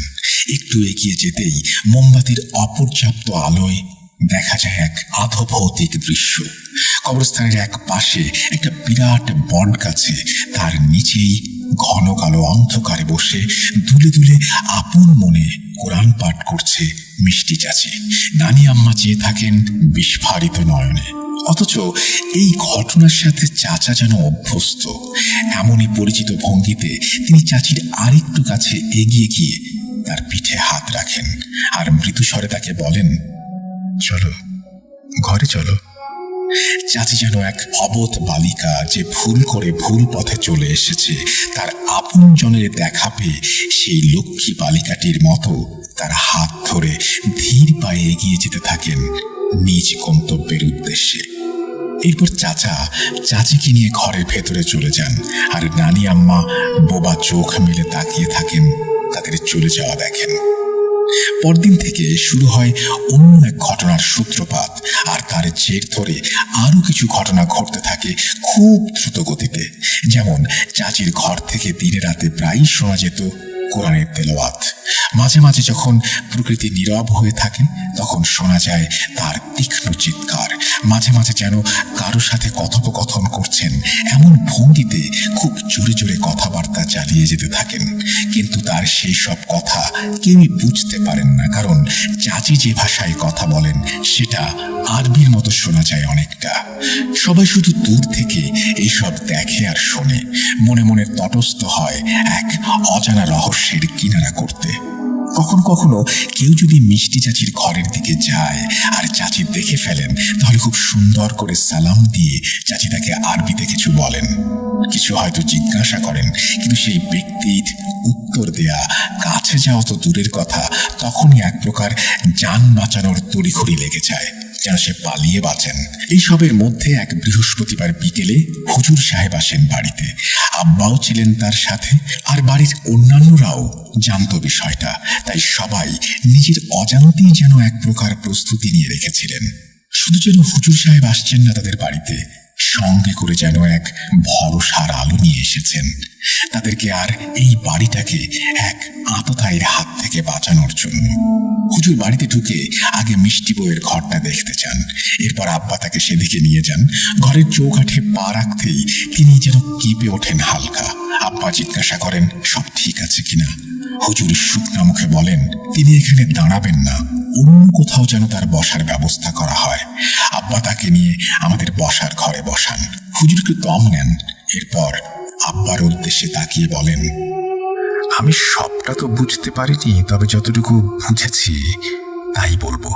তার আগে তোমাদের কারো কিছু বলার থাকলে আমাকে বলতে পারো, তাহলে আমার জন্য ব্যাখ্যা দেওয়ার সুবিধা হবে। এই বলে তিনি মাথা নিচু করেন। আব্বা বলেন তা যা বলার আগেই বলেছেন, এখন অন্য কেউ যদি কিছু বলতে চায় বলতে পারে। পবন চাচা এই কথা শুনে একটু নড়ে চড়ে বসেন। এরপর একটু আনমনা হয়ে হুজুরকে সালাম দিয়ে বলা শুরু করেন, বিয়ের আগে আমি মিষ্টিকে কখনো দেখিনি। এখানে আমার আত্মীয় পরিজন কেউ না থাকায় ডাক্তার ভাইকে আমি নিজের ভাইয়ের মতোই দেখেছি। তাই তিনি বলাতে আমি কোনো খোঁজ খবর নেওয়ার প্রয়োজন বোধ করিনি। কোনো প্রকার আপত্তি ছাড়াই আমি বিয়েতে মত প্রকাশ করি। বিয়ের আগেই ভাই আমাকে বলেন মিষ্টি অক্ষর জ্ঞানহীন, কিন্তু এটা নিয়ে সত্যি বলতে আমার কোনো আপত্তি ছিল না। বিয়ের পর যখন মিষ্টিকে নিয়ে এই বাড়িতে থাকা শুরু করি, তখন থেকেই যেন আমি এক অন্যরকম মিষ্টিকে দেখতে পাই। হাসি খুশি, প্রাণোচ্ছল, প্রাণবন্ত, চঞ্চলা, একটা মেয়ে যে সারাক্ষণ এদিক ওদিক ছুটোছুটি করছে, ঘরকন্যার কাজের সাথে সমানভাবে সবার খেয়াল রাখছে, সাথে আমারও যত্ন করছে। কখনো কোনো বিষয়ে ওর মন খারাপ হতে দেখিনি। কিন্তু আমি মাঝে মাঝে দ্বিধায় পড়ে যেতাম এটা ভেবে, এই মানুষটা নাকি একদমই পড়াশোনা জানে না, অথচ কথাবার্তা কত মার্জিত, রুচিশীল। আমি মিষ্টিকে এই নিয়ে কোনোদিন সরাসরি কোনো প্রশ্ন করিনি, তবে আকার ইঙ্গিত দিয়ে তাকে লেখাপড়া শেখার কথা বুঝিয়েছি। মিষ্টি ওইসব কথার ধারে কাছেও যেত না। অনেক কষ্টে আমি ওকে ওর নামটা লিখতে শিখিয়েছিলাম। প্রথম যেদিন দেখলাম ও হাতে কিছু একটা নিয়ে উল্টা দিক হয়ে কিছু একটা বিড়বিড় করে পড়ছে, আমি প্রথম ধাক্কাটা খেলাম। ভাবলাম ও কি আমাকে মিথ্যে বলল? কাছে যেতেই যেন ভূত দেখার মতো চমকে উঠে দাঁড়ানোর চেষ্টা করলো। ওর এলোমেলো হাত থেকে পড়তে গিয়েও ধরে ফেললাম যখন বইটা, দেখলাম সেটা একটা কোরআন শরীফ, যা আমার পুরনো বইয়ের ট্রাঙ্কে ছিল। সেটা ওর হাতে দেখে, পড়তে দেখে আমি খুব অবাক হই, কিন্তু কোনো প্রশ্ন করার সুযোগ না দিয়েই খুব বিরক্তির একটা ভাব নিয়ে মিষ্টি ওইখান থেকে সরে পড়ে। আমি পরে ডাক্তার ভাইকে ডেকে জিজ্ঞাসা করি আসলেই মিষ্টি পড়াশোনা জানে কিনা। ভাই আমাকে নিশ্চিত করে বলেন আসলেই জানে না। আমি পড়ে যাই এক মহাদ্বিধায়। এরপর এক রাতে আমি ঘুমিয়েছিলাম, হঠাৎই কারুর আকুল আবেদনের ভঙ্গিতে বলা একটা কথা কানে যেতেই সচেতন হয়ে যাই। আমার পাশ থেকেই যেন কথাটা কেউ বলল, আপনি আসবেন না, দয়া করে আমাকে ছেড়ে দিন, আমি চাই না কিছু শিখতে, আপনি দয়া করে চলে যান। একটু সতর্ক হতেই টের পেলাম মিষ্টির কণ্ঠ ওটা, কিন্তু ও এত রাতে কার সাথে কথা বলছে, কাকেই বা চলে যাওয়ার জন্য কাকুতি মিনতি করছে। চোখটা না খুলেই বুঝতে পারলাম একসময় ওর ক্লান্ত শরীর বিছানায় সে এলিয়ে দিয়েছে। একটু পরেই শ্বাস প্রশ্বাসের ভারী শব্দ টের পেলাম। ও ঘুমিয়ে গেছে। চোখ খুলে কাউকে দেখতে পেলাম না আশেপাশে। এরপর 7-5 চিন্তা করতে করতে আমিও ঘুমিয়ে যাই, আর পরের দিন এই ঘটনাকে নিছক স্বপ্ন ভেবে উড়িয়ে দেই। কিন্তু প্রায়ই আমি ওকে অন্ধকারে বসে তেলাওয়াত করতে শুনেছি, নিজের সাথে কথা বলতে শুনেছি, আর চাচি আম্মার সাথে কবরস্থানের ওই জায়গা থেকে ওকে পাওয়া নতুন ছিল না আমার কাছে। এর আগেও 3-4 বার মধ্যরাতে ঘুম ভেঙে ওকে পাশে না পেয়ে খুঁজতে খুঁজতে ওই একই জায়গায় গিয়ে পেয়েছি। এরপর সেই দিনের বিকেলবেলা ওই ঘটনা, যেটা কুয়ার পাড়ে মিষ্টির সাথে ঘটেছে, বাকি সবকিছুই সবাই জানে বলেই বড় করে একটা নিঃশ্বাস ফেলেন চাচা। চাচার কথা শেষ হতে না হতেই কোথা থেকে যেন মিষ্টি চাচি এসে হাজির হন ঘরের ভেতরে। এতক্ষণ যেন সে সব কথা আড়াল থেকে শুনছিল, আর চাচার কথা শেষ হওয়ার অপেক্ষায় ছিল, এমন ভঙ্গিতেই ঘরের ভেতরে প্রবেশ করে। ঘর ভর্তি মানুষ, কেউই যেন এই সময় চাচিকে এখানে প্রত্যাশা করেনি। তাই চাচির এমন স্বাভাবিকভাবে, এমন অসময়ে উপস্থিতিটা কেউই মেনে নিতে পারছিল না। সবাই অবাক নয়নে চাচিকে দেখছিল, কিন্তু চাচি তখন দাঁড়িয়ে আছে, মাথায় তার নামাজের লম্বা হিজাব। হঠাৎই সে সালাম দিয়ে ওঠে সকলের উদ্দেশ্যে, আসসালামু আলাইকুম। সবাই আরেক দফা অবাক হয়, এক অজানা ভয়ে আতঙ্কিত হয়ে আরেকটু সেটে যায় একজন আরেকজনের সাথে। পবন চাচা সহ সবাই তখন ভাবছে, এ কে? চাচির বেশে এ কি কোনো মানুষ, নাকি অন্য কোনো জগতের বাসিন্দা? এমন কণ্ঠ কি এই দুনিয়ার কোনো মেয়ের হতে পারে? চাচি তখন যেন আর চাচি নেই, তার মধ্যে জাঁকিয়ে বসেছে অন্য কিছু, খুব শক্তিশালী কিছু, যে তার ভরাট কণ্ঠে আবার বলে ওঠে, আমি এই ঘরে প্রবেশ করব, আমার আপনাদের সাথে কথা আছে, কিন্তু প্রবেশ করতে পারছি না, কারণ এই ঘরে একজন আছেন যিনি নাপাক শরীরে নাপাক কাপড়ে অবস্থান করছেন। দয়া করে সে যেন এখান থেকে বেরিয়ে যান। এই বলেতেই থামলে সকলেই মুখ চাওয়াচাওয়ি করতে থাকেন। অনেকক্ষণ পরে চাচি সেই ভারী গমগমে কণ্ঠে আমার নানি আম্মার পাশে দাঁড়িয়ে থাকা এক ভাবির দিকে লক্ষ্য করে গম্ভীর রাগী কণ্ঠে বলে ওঠেন, আমার কথা বুঝতে পারেননি? আপনি নাপাক, আপনার কাপড় নাপাক, আপনার গোসল নেই। চাচির সেই ভারী পুরুষালী কণ্ঠ তখন গমগম করছে পুরো ঘর জুড়ে। হঠাৎ করে ঘর ভর্তি লোকের মধ্যে ভাবিকে উদ্দেশ্য করে এরকম একটা কথা বলে ওঠাতে সেই ভাবি ভয়ে দ্রুত কাঁপা কাঁপা পায়ে ঘর ত্যাগ করেন। চাচির দিকে তাকিয়ে মনে হলো হঠাৎই যেন তার গলা আর চোখ লাল হয়ে গিয়েছে, কিন্তু ভাবি ঘর থেকে বেরিয়ে যেতেই যেন তিনি স্বাভাবিকভাবে ঘরে প্রবেশ করেন, আর তার চেহারাও স্বাভাবিক হয়ে যায় নিমিষে।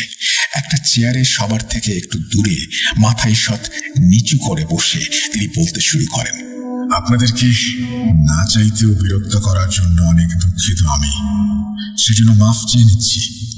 তবে আমাকে ভুল বুঝবেন না, আপনারা যেমন আল্লাহর বান্দা, আমিও আল্লাহর বান্দা। আমি আমার নামটি প্রকাশ করব না, কেন করব না সেটি এখানে উপস্থিত আর কেউ না বুঝলেও হুজুর সাহেব ঠিকই বুঝতে পারবেন। আমার আদি নিবাস মরক্কো শহরের একটি নির্জন উপত্যকায়। আপনাদের যেমন আল্লাহর কাজ করার একটা নিয়ম আছে, আমাদেরও আছে। আজ থেকে 3 বছর আগে আমাদের জাতির একটি কাফিলা যাচ্ছিল দিনের কাজে অন্য একটি মহাদেশে।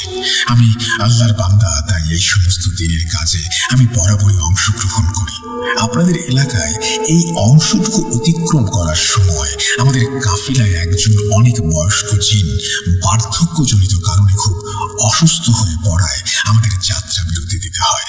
এমনই সময় আমি একদিন আশেপাশে ঘোরাঘুরি করার সময় লক্ষ্য করি এই মেয়েটিকে। আল্লাহ সাক্ষী, এই মেয়ের দিকে কোনো খারাপ উদ্দেশ্য নিয়ে তাকায়নি।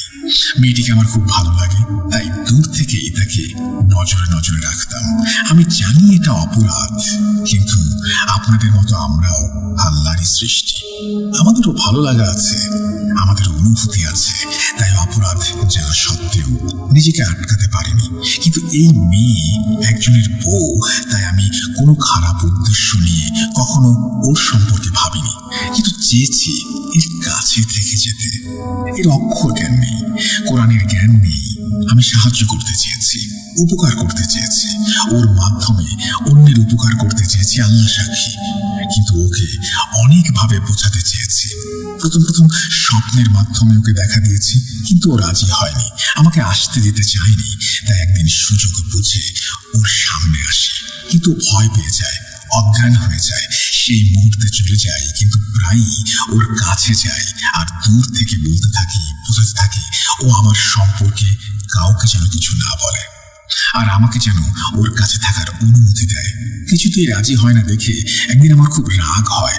তবুও আমি ওর ক্ষতির কথা ভাবিনি এক মুহূর্ত। বিশ্বাস করুন, আমি শুধু চেয়েছিলাম ওর মস্তিষ্কে অবস্থান করতে, ওর সাথে থাকতে, ওকে উপকার করতে। কিন্তু ভেবেছিলাম ওর অনুমতি ছাড়া করব না, কিন্তু আর কোনো উপায় ছিল না আমার। তাই বাধ্য হয়ে জায়গা করে নিয়েছি। ওকে অক্ষর জ্ঞান দিয়েছি, কোরআনের জ্ঞান দিয়েছি। আমি ওর উপকার করব, আমাকে মাফ করবেন, কিন্তু কেউ আমাকে ওর থেকে আলাদা করতে পারবে না। আমি আঘাত না পেলে কাউকে পাল্টা আঘাত করি না, এটা আমার উসুল। আর এই উসুল ভাঙতে আমাকে দয়া করে কেউ বাধ্য করবেন না। হুজুর সাহেবকে উদ্দেশ্য করে বলছি, আগেই বলেছি, আমিও আপনাদের মতোই আল্লাহর খাস বান্দা। আপনি যা জানেন, আল্লাহ আমাকে তার থেকে একটু বেশি হলেও জ্ঞান দান করেছেন। তাই আমাকে সরানোর জন্য যা কিছু আপনি করবেন তার কোনোটাই কাজে দেবে না। আপনি অযথা চেষ্টা করবেন না। এই বলে আবার সবাইকে লম্বা একটা সালাম দিয়ে মিষ্টি চাচি ঘর থেকে ধীর পায়ে বেরিয়ে যান। সবাই যেন এতক্ষণ মন্ত্রমুগ্ধের মতো শুনছিল কোনো দৈববাণী। কারোর যেন আর কোনো দিকে খেয়াল ছিল না। চোখের সামনে মাত্র ঘটে যাওয়া এক শ্বাসরুদ্ধকর ঘটনার চাক্ষুষ। সবাই শ্বাস নিতেও ভুলে গেছে তারা। হঠাৎই হুজুর সাহেবের গলা খাকারিতে সবাই সম্বিত ফিরে পায়। কল্পনা থেকে যেন বাস্তবে ফিরে আসে। হুজুর সাহেব আব্বার দিকে তাকিয়ে বলেন, আজকের মতো তিনি বিদায় নেবেন, ভালোভাবে জেনে তারপর সবাইকে জানাবেন। আজকে যা বলতে চেয়েছিলেন তা এখন আর তিনি বলবেন না। কোনো কিছু করতে না পারার জন্য মাথা নিচু করে ক্ষমা প্রার্থনা করেন তিনি, এবং যাওয়ার আগে সবাইকে অনুরোধ করেন যেন তিনি ফিরে না আসা অবধি কেউ মিষ্টি বউকে কোনো প্রকার বিরক্ত না করে। এই বলে হুজুর চলে যান। পরবর্তী 2 দিন এভাবে কেটে যায়। 3 দিনের মাথায় হুজুর সাহেব আসেন আর আব্বাকে জোরে জোরে ডাকতে থাকেন বাড়ির বাইরে থেকেই। আব্বা সেই সময় বাইরে যাওয়ার জন্য তৈরি হচ্ছিলেন। হুজুর সাহেবের ডাক শুনে তিনি দৌড়ে গেটের কাছে চলে যান। হুজুরকে ভেতরে আসতে বললেও হুজুর ভেতরে আসতে নারাজ। বাধ্য হয়ে আব্বা সেখানে দাঁড়িয়েই হুজুরের কথা শোনেন। ভেতর থেকে আমরা সবাই শ্বাসরুদ্ধ করে এই দৃশ্য দেখছিলাম। হুজুরের মুখ থেকে থেকে কখনো জ্বলে উঠছিল, কখনো তপ করে নিভে যাচ্ছিল। কিছু পরেই দেখলাম হুজুরকে দ্রুত পায়ে বড় রাস্তায় উঠে যেতে, আর আব্বা এক হতাশায় ভরা ভঙ্গুর মানুষের মতো মাথা নিচু করে ভগ্ন পায়ে ঘরে এসে বসেন। তার মুখ দেখে তখন আমরা, এমনকি নানি আম্মাও কিছু জিজ্ঞেস করার সাহস পাননি। পবন চাচা আর আব্বা সেদিন হুজুর চলে যাওয়ার পর সন্ধ্যায় বাসা থেকে বেরিয়ে গিয়েছিলেন। আসতে প্রায় রাত হয়ে গিয়েছিল বেশ। কিছুদিন পর একজন নতুন হুজুরকে নিয়ে পবন চাচা এক বিকেলে বাসায় আসেন। তার সাথে থাকা হুজুরকে চাচা তার ঘরে নিয়ে যান। একটু পর হুজুর তড়িঘড়ি করে ঘর থেকে বের হয়ে একদম বাড়িতে চলে যান।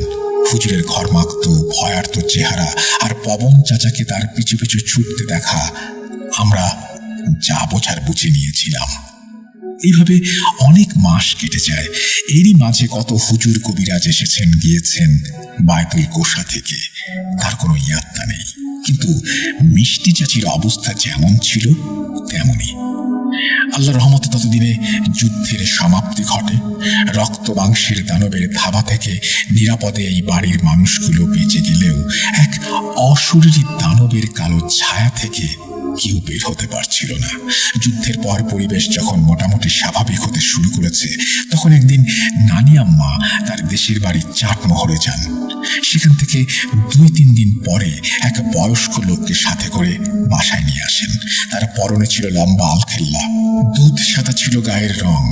সে অন্য সবার মতো মিষ্টি চাচির ঘর দেখতে চাইলেন না, মিষ্টি চাচিকে দেখতে চাইলেন না এবং কারো সাথে কোনো কথাও বললেন না। সরাসরি বাসায় ঢুকেই কুল বড়ই গাছের ছায়ায় যে আকাশের দিকে তাকিয়ে আল্লাহু আকবার বলে চোখ বন্ধ করে ফেললেন।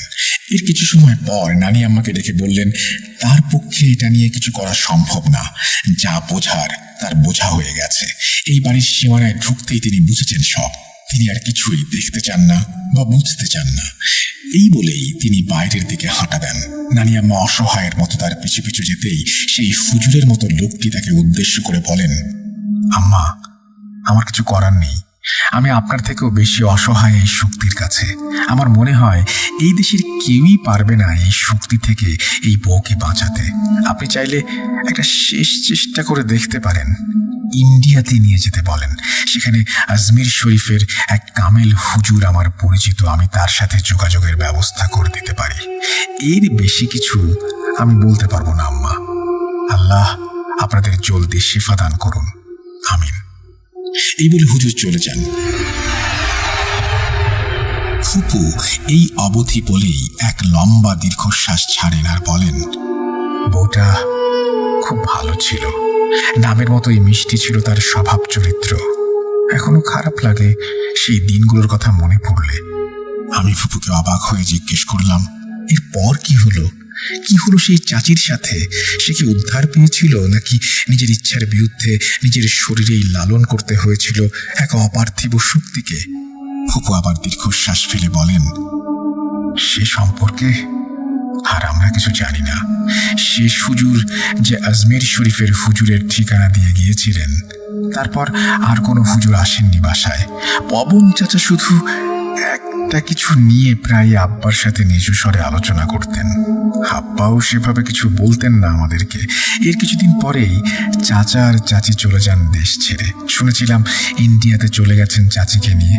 পবন চাচার দিকের আত্মীয়রা সবাই সেখানেই চাচির চিকিৎসা করাবেন। এর বেশি আমরা আর কিছু জানি না।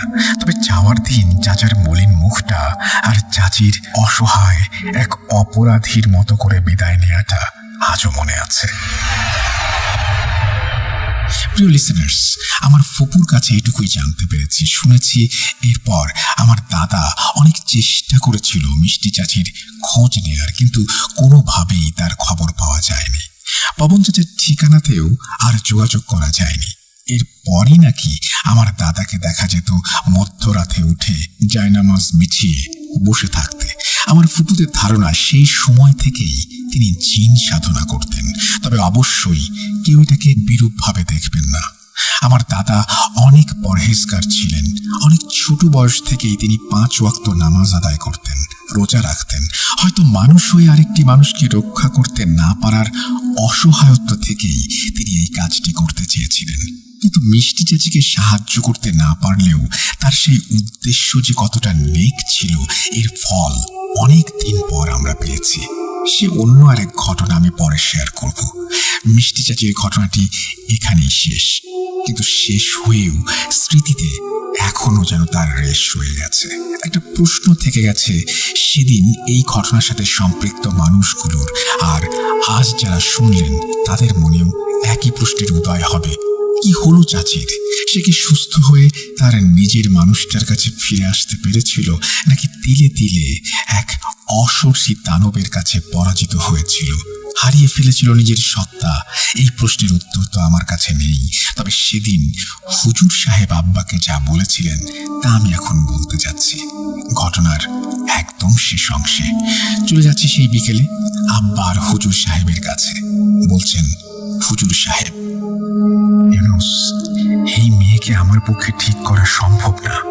শুধু আমি কেন, এই অত্র এলাকার বা এর বাইরের কেউ ঠিক করতে পারবে না।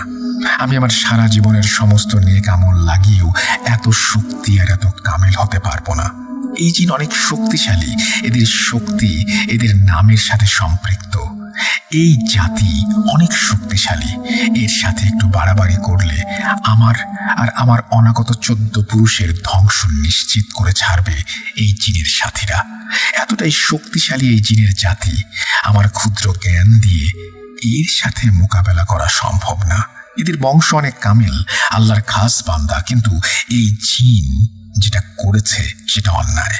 এর শাস্তি আল্লাহ তাকে দেবে, কিন্তু আমার একে মোকাবেলা করার ক্ষমতা নেই। আমি আর তুমি, আমরা সবাই শুধু যেটুকু পারি তা হলো আল্লাহর কাছে দোয়া করতে। এই জিন এই মেয়েকে কখনোই ছাড়বে না। যেহেতু মিষ্টি নামাজ আর আল্লাহর কালাম সম্পর্কে একেবারে গাফেল ছিল, তাই এর জন্য খুব সহজ হয়েছে একেবারে মিষ্টিকে আয়ত্ত করে ফেলাটা। আমি খুবই অসহায় তোমার কাছে এই কথাগুলো বলতে, যে এর বেশি কিছু আমার বলারও নেই। চাইলে তুমি মনের শান্তির জন্য অন্য জায়গায় চেষ্টা করে দেখতে পারো। এই ছিল কথোপকথন আমার দাদা আর হুজুর সাহেবের। আমার ফুপু আমাকে যতটুকু বলেছিল আমি ততটুকুই লিখেছি। হয়তো অনেকের কাছে এটা নিছক কল্পনা, বানোয়াট মনে হতে পারে, অনেকের কাছে কিছুই না মনে হতে পারে, কিন্তু ছোট্ট করে একটা কথাই বলবো, যার সাথে ঘটে তারাই বুঝে এই অনুভূতিটা কেমন। আমি আমার ফুপুর চোখ মুখ সেই সময় দেখেছি, ঘটনা বলার সময় নিজের মধ্যে আবার নতুন করে অনুভব করতে দেখেছি, রোমাঞ্চিত হতে দেখেছি। তবু আমি আবার বলছি, আমরা এই ছোট্ট পৃথিবীর বাসিন্দা হয়েও আজ আমাদের কত অর্জনের, আবিষ্কারের অহংকার, কিন্তু আদতে কি আমরা সবটা আবিষ্কার করতে পেরেছি? সেটা কি আদৌ সম্ভব? অথচ এর বাইরেও রয়ে গেছে কত শত সহস্র বছরের পুরাতন এমন অনেক কিছু, যা এই পৃথিবীর মতোই পুরনো আর রহস্যে ঘেরা। আমি আমার ফুপির কাছে যতটা শুনেছি, আমার জ্ঞান দিয়ে ততটুকুই গুছিয়ে লেখার চেষ্টা করেছি, কিন্তু আমার ক্ষুদ্র জ্ঞানে অনেক ভুল ত্রুটি হতে পারে। আপনারা ক্ষমা সুন্দর দৃষ্টিতে দেখবেন এই অনুরোধ করছি। আর বলবো, বিশ্বাস করা বা না করাটা একান্তই আপনার ব্যাপার। সবশেষে রাসেল ভাইকে অনেক ধন্যবাদ আমার লেখাটি কষ্ট করে পড়ার জন্য। আপনার এবং আপনার প্রিয় মডারেটর সিফাত আলম আর ভূত.com-এর সকল লিসেনারদের সুস্থতা কামনা করে আজকের মতো বিদায় নিচ্ছি। আসসালামু আলাইকুম। এই বলেই তিনি তার ঘটনা শেষ করেছেন। আশা করছি এই ঘটনাটি আপনাদের ভালো লেগেছে। চমৎকার একটি ঘটনা, এবং আমি কষ্ট করে পড়েছি এই কথাটি বলবেন না, বরং আপনাকে আমার ধন্যবাদ জানানো উচিত, কারণ আপনি এই লম্বা ঘটনাটি অনেক কষ্ট করে লিখেছেন। আপনি আমাদের কৃতজ্ঞতা গ্রহণ করুন, এবং আশা করছি ভবিষ্যতেও আপনি আরও একটা ঘটনা পাঠাতে চেয়েছেন। আপনার দাদা কিভাবে অন্যদের উপকার করেছেন সম্ভবত সেই সম্পর্কে, সেটাও আমরা জানতে চাই। সেটা লিখে পাঠাবেন। আমি অপেক্ষায় থাকবো আপনার ঘটনার, এবং আপনি চমৎকার লেখেন, সেই ধারা অব্যাহত থাক। আমরা আপনার কাছ থেকে আরো নতুন নতুন ঘটনা পেতে থাকি। আপনাকে অসংখ্য ধন্যবাদ। আমি আবারও অনুরোধ করতে চাই আপনাদেরকে, যদি এরকম চমৎকার ঘটনা মিস না করতে চান, তাহলে আমাদের চ্যানেলটি সাবস্ক্রাইব করুন, এবং অবশ্যই বেল আইকনটি ক্লিক করে রাখুন, যাতে করে এইরকম ঘটনা কখনো মিস করতে না হয়। আজ এখানেই বিদায় নিচ্ছি। কথা হবে আবারও আগামী এপিসোডে। সেই পর্যন্ত সবাই ভালো থাকুন, সুস্থ থাকুন, মোস্ট ইম্পর্টেন্টলি ভূত.com এর সাথে থাকুন। যারা এখন আমাদের সাবস্ক্রাইব করেননি তারা অনুগ্রহ করে সাবস্ক্রাইব করে ফেলুন এবং বেল আইকনটি ক্লিক করুন to get all the notifications. ভালো থাকুন, আল্লাহ হাফেজ।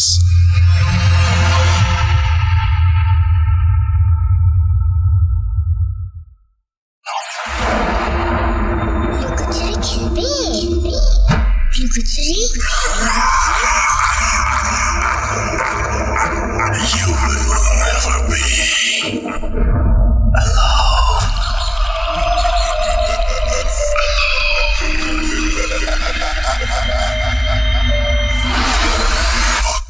Voot.com. The fear returns with Russell. Welcome back. আপনাদের সবাইকে স্বাগত জানাচ্ছি। আমি রাসেল। আশা করছি আপনারা সবাই ভালো আছেন, ভালোর দলে আছেন। আমিও ভালো আছি আর ভালোর দলে আছি। কথা না বাড়িয়ে আমরা সরাসরি চলে যাব একটা অডিও ক্লিপ, বলবো না এটাকে, বরং একটা ইমেইলে। তবে ইমেলটি আমি পড়িনি, পড়েছেন আমাদের সঙ্গে কাজ করেন এমন একজন। আপনারা কণ্ঠ শুনেই বুঝে যাবেন। চলুন কথা না বাড়িয়ে সরাসরি চলে যাই এই ঘটনায়। আসসালামু আলাইকুম রাসেল ভাই, আশা করি আপনি ভালো আছেন, ভালোর দলে আছেন। শব্দচয়ন ও অনিচ্ছাকৃত ভুলের জন্য আগেই ক্ষমা চেয়ে নিচ্ছি। আমি যে ঘটনাটা বলতে চলেছি সেটা আমার নিজের সাথে ঘটে যাওয়া একটা ঘটনা। ঘটনাটি ভালো লাগলে অবশ্যই পড়ে শোনানোর অনুরোধ রইল। ঘটনার কথা মনে পড়লে এখনো আটকে উঠি। নাম প্রকাশ করতে চাই না। শরীয়তপুর জেলার পালং থানার বিনোদপুর ইউনিয়নের একটি গ্রামে আমাদের বসবাস। বর্তমানে আমি সৌদি আরবের প্রবাসী। ঘটনাটি ঘটে 2021 সালের মাঝামাঝি। তখন ছিল বর্ষাকাল। বন্ধুরা 4-5 জন মিলে একটা ট্রলার পিকনিকের আয়োজন করি। সেখানে খাওয়া দাওয়ারও ব্যবস্থা করতে হবে। ঘটনাটি ঘটে ট্রলার পিকনিকের 1 সপ্তাহ আগে। রাতে বন্ধুদের সাথে আড্ডা দিতে দিতে প্রায় 12টা। পিকনিকের বিষয়ে আলোচনা করতেছিলাম। 500 টাকা করে প্রতিজনের টিকিট। পিকনিকের খরচ বাঁচাতে এবং নিজেদের লাভের কথা চিন্তা করতেই হঠাৎ মাথায় একটা কুবুদ্ধি খেলে যায়। পিকনিকের গরুর গোস্তর জায়গায় খাসির গোস্ত হলে কেমন হয়? তখন কারোরই বুঝতে বাকি ছিল না কি করতে হবে। বন্ধুদের মাঝে একজন বলে উঠল, তাহলে কি খাসি চুরি করতে চাইছিস তোরা? বললাম হ্যাঁ, তবে রাখবো কোথায় এটা নিয়ে একটা বিপত্তি বাঁধে। সেই রাতেই কল করলাম আমার অন্য একটা বন্ধুকে। সবকিছু খুলে বলার পরে ওর বাসায় রাখতে রাজি হলো, কারণ ওরা ওদের বাসায় ছাগল পালতো। ওকে এটা বলে বুঝে যে কালকে হাট বসবে, হাটের পরে আমি তোদের বাসা থেকে নিয়ে আসি, তাহলে কেউ সন্দেহ করবে না, সবাই ভাববে কিনে আনছি। যেই ভাবা সেই কাজ। পাশের এলাকা থেকে একটা খাসি চুরি করে নিয়ে আসি 5 জন মিলে। এখন এটাকে পৌঁছে দেবে কে, সেটা নিয়ে বাঁধে আরেক বিপত্তি। এত রাতে গাড়িও পাওয়া যাবে না, রাস্তা দিয়ে নিয়ে গেলে কেউ দেখলেও বিপদ। আমাদের এখান থেকে ওর বাসায় যেতে গাড়ি ভাড়া 10 টাকা। এত রাতে গাড়ি পাওয়া যাবে না, আর এই বিষয়টা জানাজানি হয়ে গেলে একটা ঝামেলা হয়ে যাবে। ছোটবেলা থেকেই একটু ডানপিটে স্বভাবের এবং একটু সাহসীও ছিলাম, তাই বন্ধুর বাসায় ছাগল পৌঁছানোর দায়িত্ব এসে পড়লো আমার কাঁধে। তবে যেতে হবে নৌকা নিয়ে। আমাদের নিজেদের নৌকা থাকায় কোনো সমস্যা হলো না। তবে সমস্যা হচ্ছে যেতে হবে আমাকে একা। কেউ যেতে রাজি না আমার সাথে। সবাই আমাকে বুজুং বাজুং বুঝিয়ে একাই পাঠিয়ে দিল। নিজের উপর ওভার কনফিডেন্স থাকার কারণে একাই যেতে রাজি হলাম। ঘড়ির কাঁটার সময় তখন প্রায় রাত 2টা ছুঁই ছুঁই। ছাগলটা নৌকার এক মাথায় বেঁধে আমিও উঠে পড়লাম। যেতে হবে বিনোদপুর গয়াতলা বাজারের পাশেই। নৌকা নিয়ে অনেক বছর আগে দাদু বেঁচে থাকতে গিয়েছিলাম ওই পথে। পথটা চিনতে ভুল হবে না। যাওয়ার জন্য আলো বলতে নিজের কাছে থাকা অ্যান্ড্রয়েড ফোন আর চাঁদের আলো। বলে রাখা ভালো, বন্ধুর বাসায় যাওয়ার আগে পাড়ি দিতে হবে ছোট্ট একটা নদী, যেটাকে গ্রামের ভাষায় গাং বলে। আর ওই গাঙের খাল ধরেই আমাকে যেতে হবে। আল্লাহর নাম নিয়ে রওনা দিলাম। জিন ভূতে বিশ্বাস করি না এমনটা না, এর আগেও ছোটখাটো ঘটনা আমার সাথে ঘটেছে। সেটা না হয় অন্য কোনো দিন লিখে পাঠাবো। আঁকাবাঁকা খালের পথ ধরে এগিয়ে চলেছি। সেদিন আকাশে চাঁদটা যেন তার সমস্ত জ্যোৎস্না ঢেলে দিয়েছিল প্রকৃতির মাঝে। চলতে চলতে প্রায় নদীর কাছে চলে এসেছি। খালের পথ পার হয়ে যেই না নদীতে প্রবেশ করেছি, পরিবেশটা মনে হলো বদলাতে শুরু করেছে। ফোনের পাওয়ার বাটন চেপে দেখি সময় 2:47। নদীতে কোনো স্রোত ছিল না, ছিল কচুরিপানা দিয়ে ভরা। শুনেছি আরো প্রায় 40 বছর আগে এই নদী তার যৌবন হারায়। অনেক কষ্টে এদিক ওদিক করে নদী পার হয়ে আসলাম। এখনো বুঝিনি সামনে আমার জন্য কি অপেক্ষা করছে। নদী পার হয়ে বন্ধুকে সবকিছু বুঝিয়ে বলে এবার বাড়ির পথে রওনা হব। তখন সময় 3:30-এর একটু বেশি। বন্ধুদের বাড়ির সামনে ছোট্ট একটু ফসলের জমি, যদিও ফসল নেই, আছে শুধু পানি। নদীতে প্রবেশ করতেই আগের মতো পরিবেশ পরিবর্তন হয়ে গেল। ঝলমলে জ্যোৎস্নার আলো যেন নিমিষেই অন্ধকারে হারিয়ে গেল। হঠাৎ দেখতে পেলাম দানবীয় আকারের লোমশ আকৃতির একটা কালো অবয়ব পানির তলদেশ থেকে উঠে আসছে। এটা দেখে আমার বুঝতে বাকি রইল না আমার সাথে খুব খারাপ কিছু ঘটতে চলেছে। মনে মনে আল্লাহকে ডাকতে থাকি, দোয়া দরুদ যা পারি পড়ার চেষ্টা করছি, কিন্তু আমি যেন সব গুলিয়ে ফেলছি। চারিদিকে কালবৈশাখী ঝড়ের মতো তোলপাড় চলতেছে। হঠাৎ করেই গলায় খুব আঘাত পাচ্ছিলাম। মনে হয় কেউ আমার নিঃশ্বাস বন্ধ করে মেরে ফেলতে চাইছে। প্রাণপণে বাঁচার চেষ্টা করেও যেন কোনো লাভ হচ্ছিল না। শরীর নিস্তেজ হয়ে আসছিল। এরপর আর কিছু মনে নেই। জ্ঞান ফিরতে আমি দেখি কিছু অপরিচিত মানুষের মুখ। জিজ্ঞেস করলাম কোথায় আমি। জানতে পারলাম নদীর পাড়েরই এক বাড়িতে আছি। মুখ দিয়ে কথা বলতে পারছিলাম না, গলায় খুব ব্যথা অনুভব করছিলাম, শরীর যেন অবশ হয়ে আছে। পরিচয় দিতেই সবাই আমায় গাড়ি করে বাড়িতে দিয়ে আসলো, আর আব্বুকে বলে আসলো নৌকাটা গিয়ে নিয়ে আসার জন্য। বাসা যখন সবকিছু জানতে চাইলো, একটু মিথ্যা কথা বলছিলাম যে আমি নৌকা নিয়ে এমনিতে একটু ঘুরতেছিলাম। বাড়ির সামনে চকে হঠাৎ প্রচন্ড বাতাস বইতে থাকে। এরপর আর কিছু মনে নেই বলে বাড়ির লোকেদের বোঝাই। হুজুরকে খবর দিয়ে এনে ঝাড়ফুঁক দেওয়া হয়। রাতে অনেক জ্বর হয় আমার। সবাই খুব চিন্তায় পড়ে যায়। আমি নাকি ঘরে থাকতেছিলাম না, কে যেন আমাকে টেনে ঘরের বাইরে নিয়ে যাওয়ার চেষ্টা করে। সেই রাতেই হুজুরকে খবর দিয়ে আনা হয়। হুজুর বলে কালকের রাতে এর ব্যবস্থা করা হবে। এই বলে ঝাড়ফুঁক দিয়ে আর কিছু জিনিসের একটা লিস্ট লিখে দিয়ে হুজুর চলে যায়। পরের দিন রাতে আমার উপরে ওই জিনকে হাজির করা হয়। ওই জিন যা বলল তা শুনে সবাই রীতিমতো অবাক। আমি যখন ওই নদী পার হচ্ছিলাম তখন নাকি আমার লগের নিচে পড়ে ওই জিনের ছোট্ট বাচ্চা মারা যায়। লগি হচ্ছে বাঁশ দিয়ে বানানো নৌকা চালানো সরঞ্জাম, তাই জীবনের বদলে জীবন আমাকে মেরে তার বাচ্চার মৃত্যুর প্রতিশোধ নেবে। সেদিন নাকি ফজরের আজান যাওয়ার কারণে কোনো ক্ষতি করতে পারে নাই। এরপরে ওই জিনকে অনেক ভয় দেখিয়ে আমাকে ছেড়ে দেওয়ার জন্য রাজি করানো হয়। আর রাজি হয়, তবে তাকে একটা কালো খাসি দিলে সে চলে যাবে বলে প্রতিশ্রুতি দেয় এবং বলে আগামী অমাবস্যার রাতে ওই খাসিটাকে নদীর পাড়ে নির্দিষ্ট একটা সেকরা গাছের নিচে রেখে আসতে, আর আসার সময় পিছনের দিকে না তাকাতে।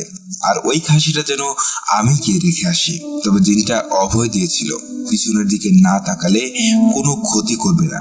তবু হুজুর আমার সাথে যায়। হুজুর কিছুটা দূরে দাঁড়িয়েছিল আর আমি গিয়ে ছাগলটাকে ওই ছ্যাকরা গাছের নিচে রেখে আসি। আসার সময় মনে হচ্ছিল ছাগলটাকে কিছু একটা জীবন্ত চিবিয়ে খাচ্ছে। অনেকটা ভয়ে ভয়েই সেদিন বাসায় ফিরি। আলহামদুলিল্লাহ, এরপর এখনো আর কোনো সমস্যা হয়নি আল্লাহর রহমতে। আশা করি ঘটনাটা ভালো লেগেছে। যদি ভালো লেগে থাকে অবশ্যই পড়ে শোনাবেন। ভালো থাকবেন রাসেল ভাই। ভূত.com দীর্ঘজীবী হোক এই কামনাই করি।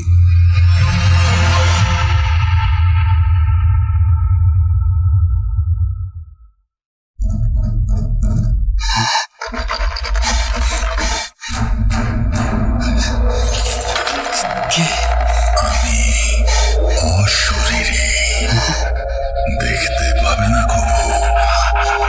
এত কাল ধরে শুনছ, শুনতে কি পাও না তবু। ভূত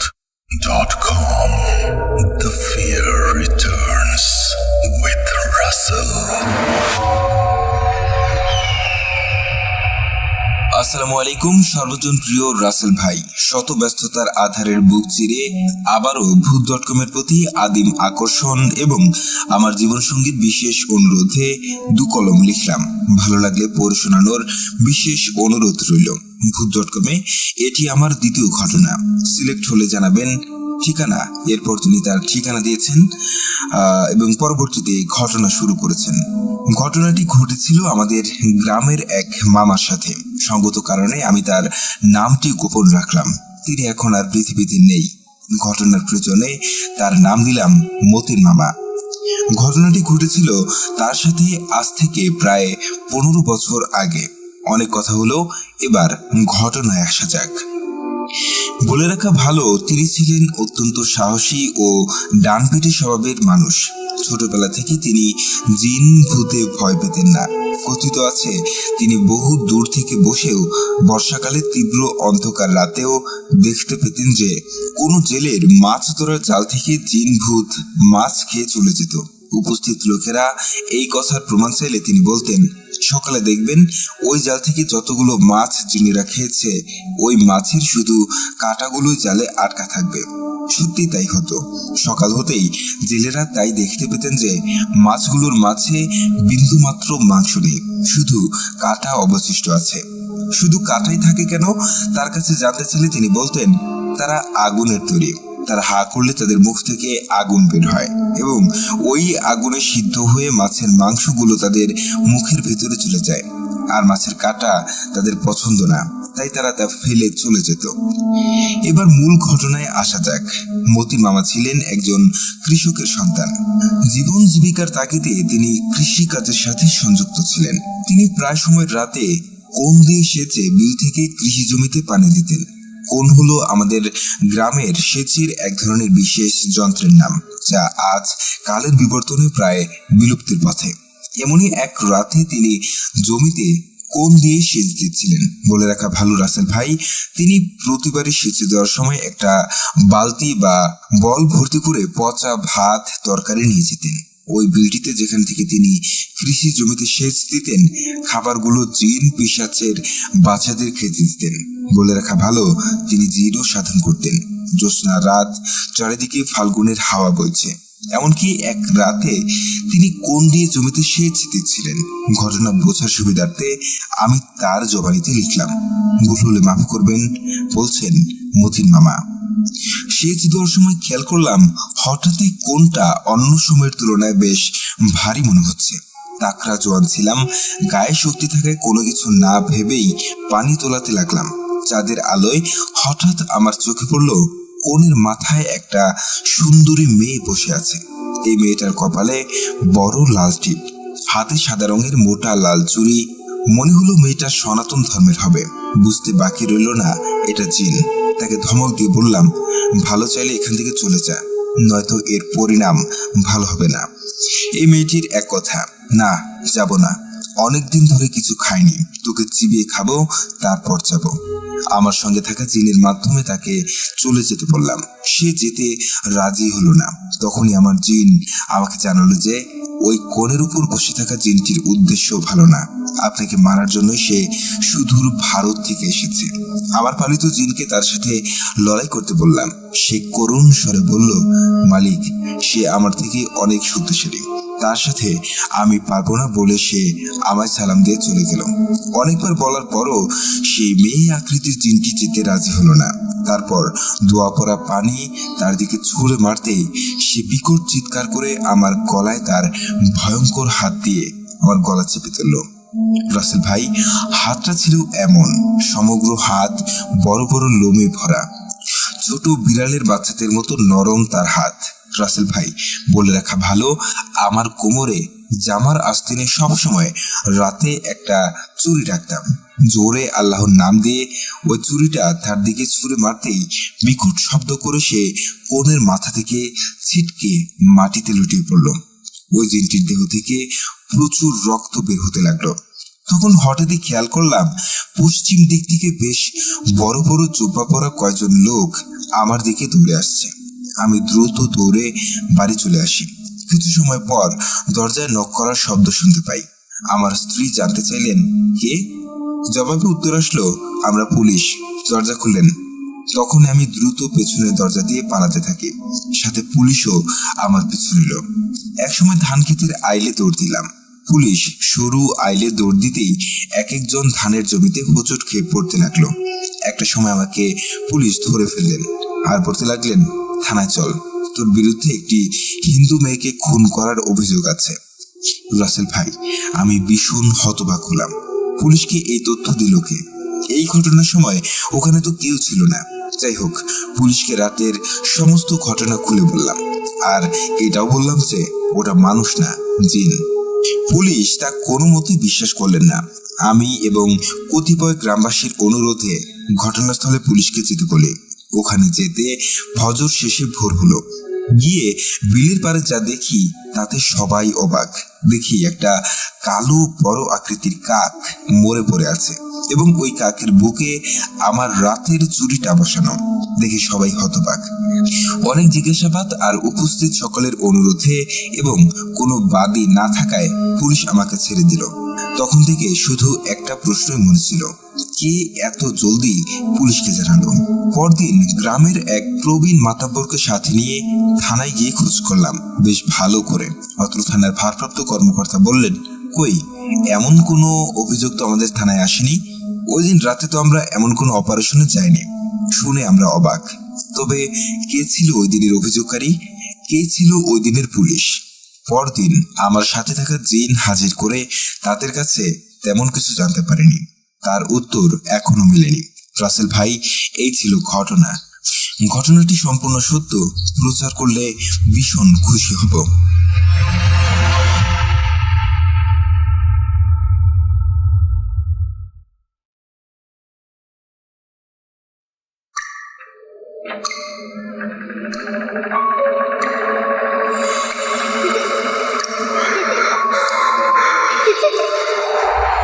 লুকোচুরি খেলবে?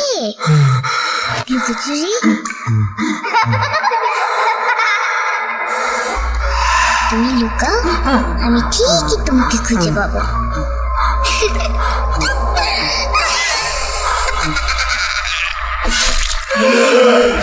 Voot.com with Russell.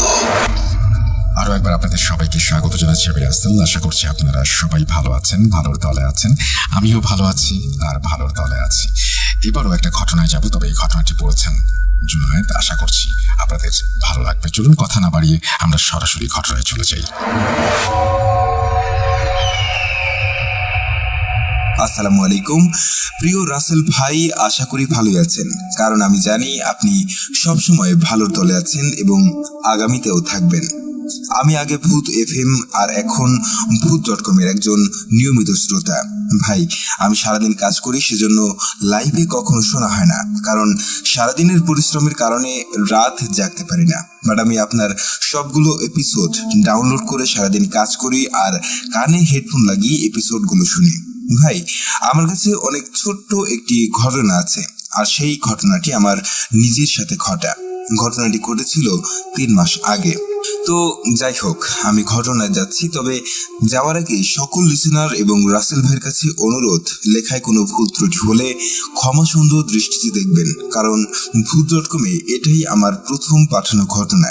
এর আগে কখনো ইমেল লিখিনি, তাই যদি ভুল ত্রুটি হয় সবার কাছে ক্ষমা চেয়ে নিচ্ছি। রাসেল ভাই, আমি কুমিল্লা জেলায় মুরাদনগর থানার দারানিপাড়া নামক গ্রামে অবস্থিত একটি টিস্যু ফ্যাক্টরিতে কাজ করি। সঙ্গত কারণে আমি ফ্যাক্টরির নাম বলতে চাচ্ছি না। ভাই, আমার বাসা কুমিল্লা জেলার চান্দিনা থানার তীরচর নামক একটি গ্রামে অবস্থিত। আমার বাড়ি ও আমার কর্মস্থান পাশাপাশি 5 মিনিটের রাস্তা। তাই আগে বলে রাখি, আমার বাসা ও কর্মস্থান ঢাকা টু চট্টগ্রাম হাইওয়ে রাস্তার পাশে অবস্থিত। রাস্তার 2 পাশের গ্রাম 2 থানায় অবস্থিত। তো আমি যে রাস্তা দিয়ে আমার কর্মস্থানে যাই, সেখানে একটি অনেক বড় বট গাছ আছে, যা কিনা যুদ্ধের আগের। এই গাছ নিয়ে আমার আব্বুর মুখ থেকে অনেক ঘটনা শুনেছি, যা সময় পেলে আরেকদিন লিখে পাঠাবো। ভাই, আমার কর্মসময় সকাল 7টা থেকে সন্ধ্যা 7টা পর্যন্ত। তো একদিন সন্ধ্যায় আমার কাজ শেষ করে বাড়িতে যাই, আর আমার স্ত্রীকে বলি গোসল করব, কাপড় নিয়ে টিউবওয়েলে আসতে। তখন আমি আমার গায়ের টি শার্ট খুলে হাত মুখ ধুচ্ছি, আর স্ত্রী কাপড় নিয়ে এসে আমার দিকে তাকিয়ে বলছে, কাজ করার সময় কি কোনো ব্যথা পেয়েছো নাকি? বুকের ওপরটা এরকম লাল হয়ে আছে কেন? তখন আমি তাকিয়ে দেখি, সত্যি তো, এটা কিভাবে হলো, বাট কখনো আমি বুঝতে পারিনি। আর তখন ব্যাপারটা এত গুরুত্ব দিইনি এবং ভুলে যাই। তো একদিন দুপুরবেলা ফ্যাক্টরি বন্ধ থাকায় বাড়ির উঠোনে বসে আছি, কাপড়হীন উদাম শরীর নিয়ে। তখন আমার এক চাচা আমার দিকে তাকিয়ে বলল, কিরে, কারোর সাথে ঝগড়া করেছিস নাকি? তোর বুকের উপর এত বড় হাতের ছাপ কেন? কে মেরেছে তোকে? তখন আমি চাচাকে বললাম, কই না তো, কারোর সাথেই তো ঝগড়া করিনি বলে বুকের দিকে তাকাতেই অবাক হয়ে গেলাম। এত বড় একটা হাতের ছাপ আমার বুকের উপর কিভাবে? আমি তো কারোর সাথে ঝগড়া করিনি। আর 7-5 ভাবতে ভাবতে আবারও ব্যাপারটা ভুলে যাই। রাসেল ভাই, তার 2 দিন পর আমি খেয়াল করলাম যে হাতের ছাপের অংশটুকু পুড়ে ঝলসে যাচ্ছে আর চামড়াগুলো উঠে যাচ্ছে। তখন আমি এই বিষয় নিয়ে খুবই চিন্তিত হয়ে গেলাম, আর তখন আম্মুকে বিষয়টি জানালাম। তখন আম্মু আমাকে বলে যে বিষয়টি স্বাভাবিক কিছু হবে না, তুই বড় হুজুরের কাছে যা, গিয়ে হুজুরকে হাতের ছাপটা দেখা। ভাই, আমাদের পার্শ্ববর্তী এলাকায় দারানিপাড়া একটি এতিমখানা আছে, আর এতিমখানার বড় হুজুরের সাথে আমার খুবই ভালো সম্পর্ক। তখন আমি আম্মুর কথা মতো হুজুরের কাছে যাই, গিয়ে হুজুরকে বিষয়টি খুলে বলি। তখন হুজুর ছাপটি দেখার পরই হুজুর বলে উঠল যে এটা তো জিনের হাতের ছাপ, আর এই হাতের ছাপটা ছিল স্বাভাবিক হাতের চাইতে অনেক বড়, আর হাতের বুড়ো আঙ্গুলটা ওই আঙ্গুলগুলোর প্রায় কাছাকাছি লম্বা। জিনেদের হাত নাকি এরকমই হয়, তাদের হাতের আঙ্গুলের মধ্যে বুড়ো আঙ্গুলটাও ওই আঙ্গুলগুলোর মতো নাকি লম্বা হয়। আর বিষয়টা আমি ভালো করে মিলিয়ে দেখলাম, সত্যি তো, বুড়ো আঙ্গুলটা অনেক লম্বা, প্রায় ওইগুলোর সমান। হুজুর আমাকে সব বুঝিয়ে বলল। রাসেল ভাই, কথাটি শোনার পর আমি খুবই ভয় পেয়ে যাই, আর হুজুরকে বলি, হুজুর কোনো সমস্যা হবে কিনা, কিছু একটা করেন হুজুর। তখন হুজুর আমাকে একটা সময়ের কথা বলে দিল ওনার কাছে আসার জন্য। আমি বাড়িতে চলে আসি, এসে আম্মুকে সব ঘটনা খুলে বলি। তখন পাশে আমার এক চাচাতো বোন ছিল, তিনি এসব ঘটনা শুনলেন। তখন আম্মু জিজ্ঞাসা করলেন যে হুজুরকে কিছু বলেনি। আমি আম্মুকে হুজুরের দেওয়া সময়টার কথা জানালাম। সেটা শুনে আমার চাচাতো বোন বলল, তুই হুজুরের কাছে না গিয়ে, সর্নিশা একটি অন্ধ হুজুর থাকে, ওইখানে সবাই যায়, ওনার কাছে সবাই উপকার পায়, সকল ধরনের চিকিৎসা উনি জিনদের মাধ্যমে করে, তুই ওখানে চলে যা। ওই আপুর কথা শুনে আম্মু রাজি হয়ে গেল আমাকে সর্নিশা হুজুরের কাছে নিয়ে যাওয়ার জন্য। এরপর আমরা রওনা দিলাম ওই অন্ধ হুজুরের বাড়ির উদ্দেশ্যে। গিয়ে দেখলাম অনেক মানুষ ভিড় করে আছে, সিরিয়াল নাম্বার বসাচ্ছে। তখন আমিও আমার সিরিয়াল নাম্বারটা খাতায় বসিয়ে দিলাম আর অপেক্ষা করতে লাগলাম কখন আমার সিরিয়াল আসবে। অবশেষে আমার সিরিয়াল চলে আসলো। আসার পর আমি হুজুরের কাছে গিয়ে বসলাম। বসে আমার বুকের উপর হাতের ছাপের কথাটা বলতে লাগলাম। কিছু বলার পর উনি আমাকে থামিয়ে দিয়ে বলল, আর বলতে হবে না, আমি বুঝে গেছি কি হয়েছে বিষয়টা। তখন দেখলাম উনি ওনার হাতে থাকা স্টিলের গ্লাস আর একটা ধান কাটার কাছে নিল, নিয়ে ওই কাঁচির গোড়া দিয়ে গ্লাসের ভিতরে কি যেন খোঁচাতে লাগলো জোরে জোরে, আর কি যেন বলছিল। একটু পর উনি আমার উদ্দেশ্য করে বলছে, তোমার বুকের উপর হাতের ছাপটা, ওটা স্বাভাবিক কোনো হাতের ছাপ না, এটা একটা জিনের হাতের ছাপ। ওই দিন সন্ধ্যায় তুমি যে রাস্তা দিয়ে বাড়ি ফিরছিলে, ঠিক তখনই ওই রাস্তা ধরে জিনটা যাচ্ছিল তার নিজ গন্তব্যে। তুমি তখন তার সামনে পড়ে গেছিলে, তখন সে হাত দিয়ে তোমাকে ওর সামনে থেকে সরিয়ে দিয়েছে, যা তুমি বুঝতেই পারোনি। ওই দিনটা ভালো ছিল, তাই সে তোমার কোনো ক্ষতি না করে তোমাকে রাস্তা থেকে সরিয়ে দিয়ে চলে গেছে। আর তোমার বুকের উপর ছাপের অংশটুকু পুড়ে যাওয়ার কারণ, জিনেরা তো আগুনের তৈরি, তাই ওই হাতের ছাপের অংশটুকু পুড়ে যাচ্ছে। তখন তিনি বলেন, যাই হোক, আর কোনো সমস্যা হবে না, আমি বিষয়টা দেখব, তবে তুমি টাইম মেনটেন করে চলো। আর তিনি আমাকে পানি পরা ও তেল পরা দিল, সাথে একটি তাবিজ দিল, আর হাদিয়া হিসেবে 800 টাকা নিল। এখানে একটা মজার বিষয় হলো ভাইয়া, আমার আগে যে মহিলাকে হুজুর দেখেছিল, ওই মহিলা হুজুরের হাদিয়া নিয়ে দামাদামি করছিল, মানে উনি চাচ্ছিল কম দেওয়ার জন্য, আর হুজুর না করছে। পরে হুজুর বলল, আমাকে তুমি ঠকিয়ে লাভ নেই, এই টাকা আমার না, এই টাকা যাদের, আমি তাদের দিয়ে দেবো। তুমি আমাকে কম দিও না। তখন আমি হুজুরের কথাগুলো শুনে অবাক হলাম যে জাতের টাকা তাদের কাছে দিয়ে দিবে মানে? হুজুর কাদের বোঝাচ্ছে? রাসেল ভাই, আমার সাথে আমার একজন মামাও এসেছিল। তখন আমি মামাকে জিজ্ঞেস করলাম, মামা, হুজুর এগুলো কি বলছে? তখন মামা বলল, হুজুর এই টাকা দিয়ে ওনার জিনদের নাকি মিষ্টি খাওয়ান, আর রাতে উনি জিনদের মাধ্যমে সবার সমস্যার সমাধান করে থাকেন। আর আমার মামা আগেও অনেকবার ওই হুজুরের কাছে এসেছিলেন, আর উনি আমাদের নিয়ে এলেন। হুজুর মামাকে চিনে। তো আমরা চলে এলাম। প্রিয় রাসেল ভাই, তারপর আমার আর কোনো সমস্যা হয়নি, কিন্তু ভাই ওই হাতের ছাপটা এখনো আমার বুকের উপর রয়ে গেছে। আপনি চাইলে আমি প্রমাণ দিতে পারবো। জানি ঘটনাটি ভয়ঙ্কর না, বাট এটি একটি সত্য ঘটনা। যদি ঘটনা সিলেক্ট করা হয় তাহলে আরো অনেক ঘটনা আছে, লিখে পাঠাবো সময় করে। আর সিলেক্ট হলে আমাকে জানাবেন। ভূত.com দীর্ঘজীবী হোক। নাম MD আব্দুল কাদের, অ্যাড্রেস চান্দিনা, কুমিল্লা।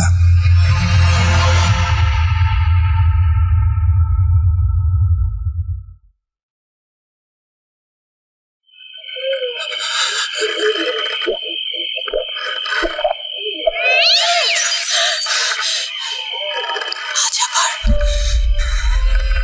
শুনতে পাচ্ছেন শব্দটা? আমার আয়নার ভিতরে রোজ এভাবেই আসে।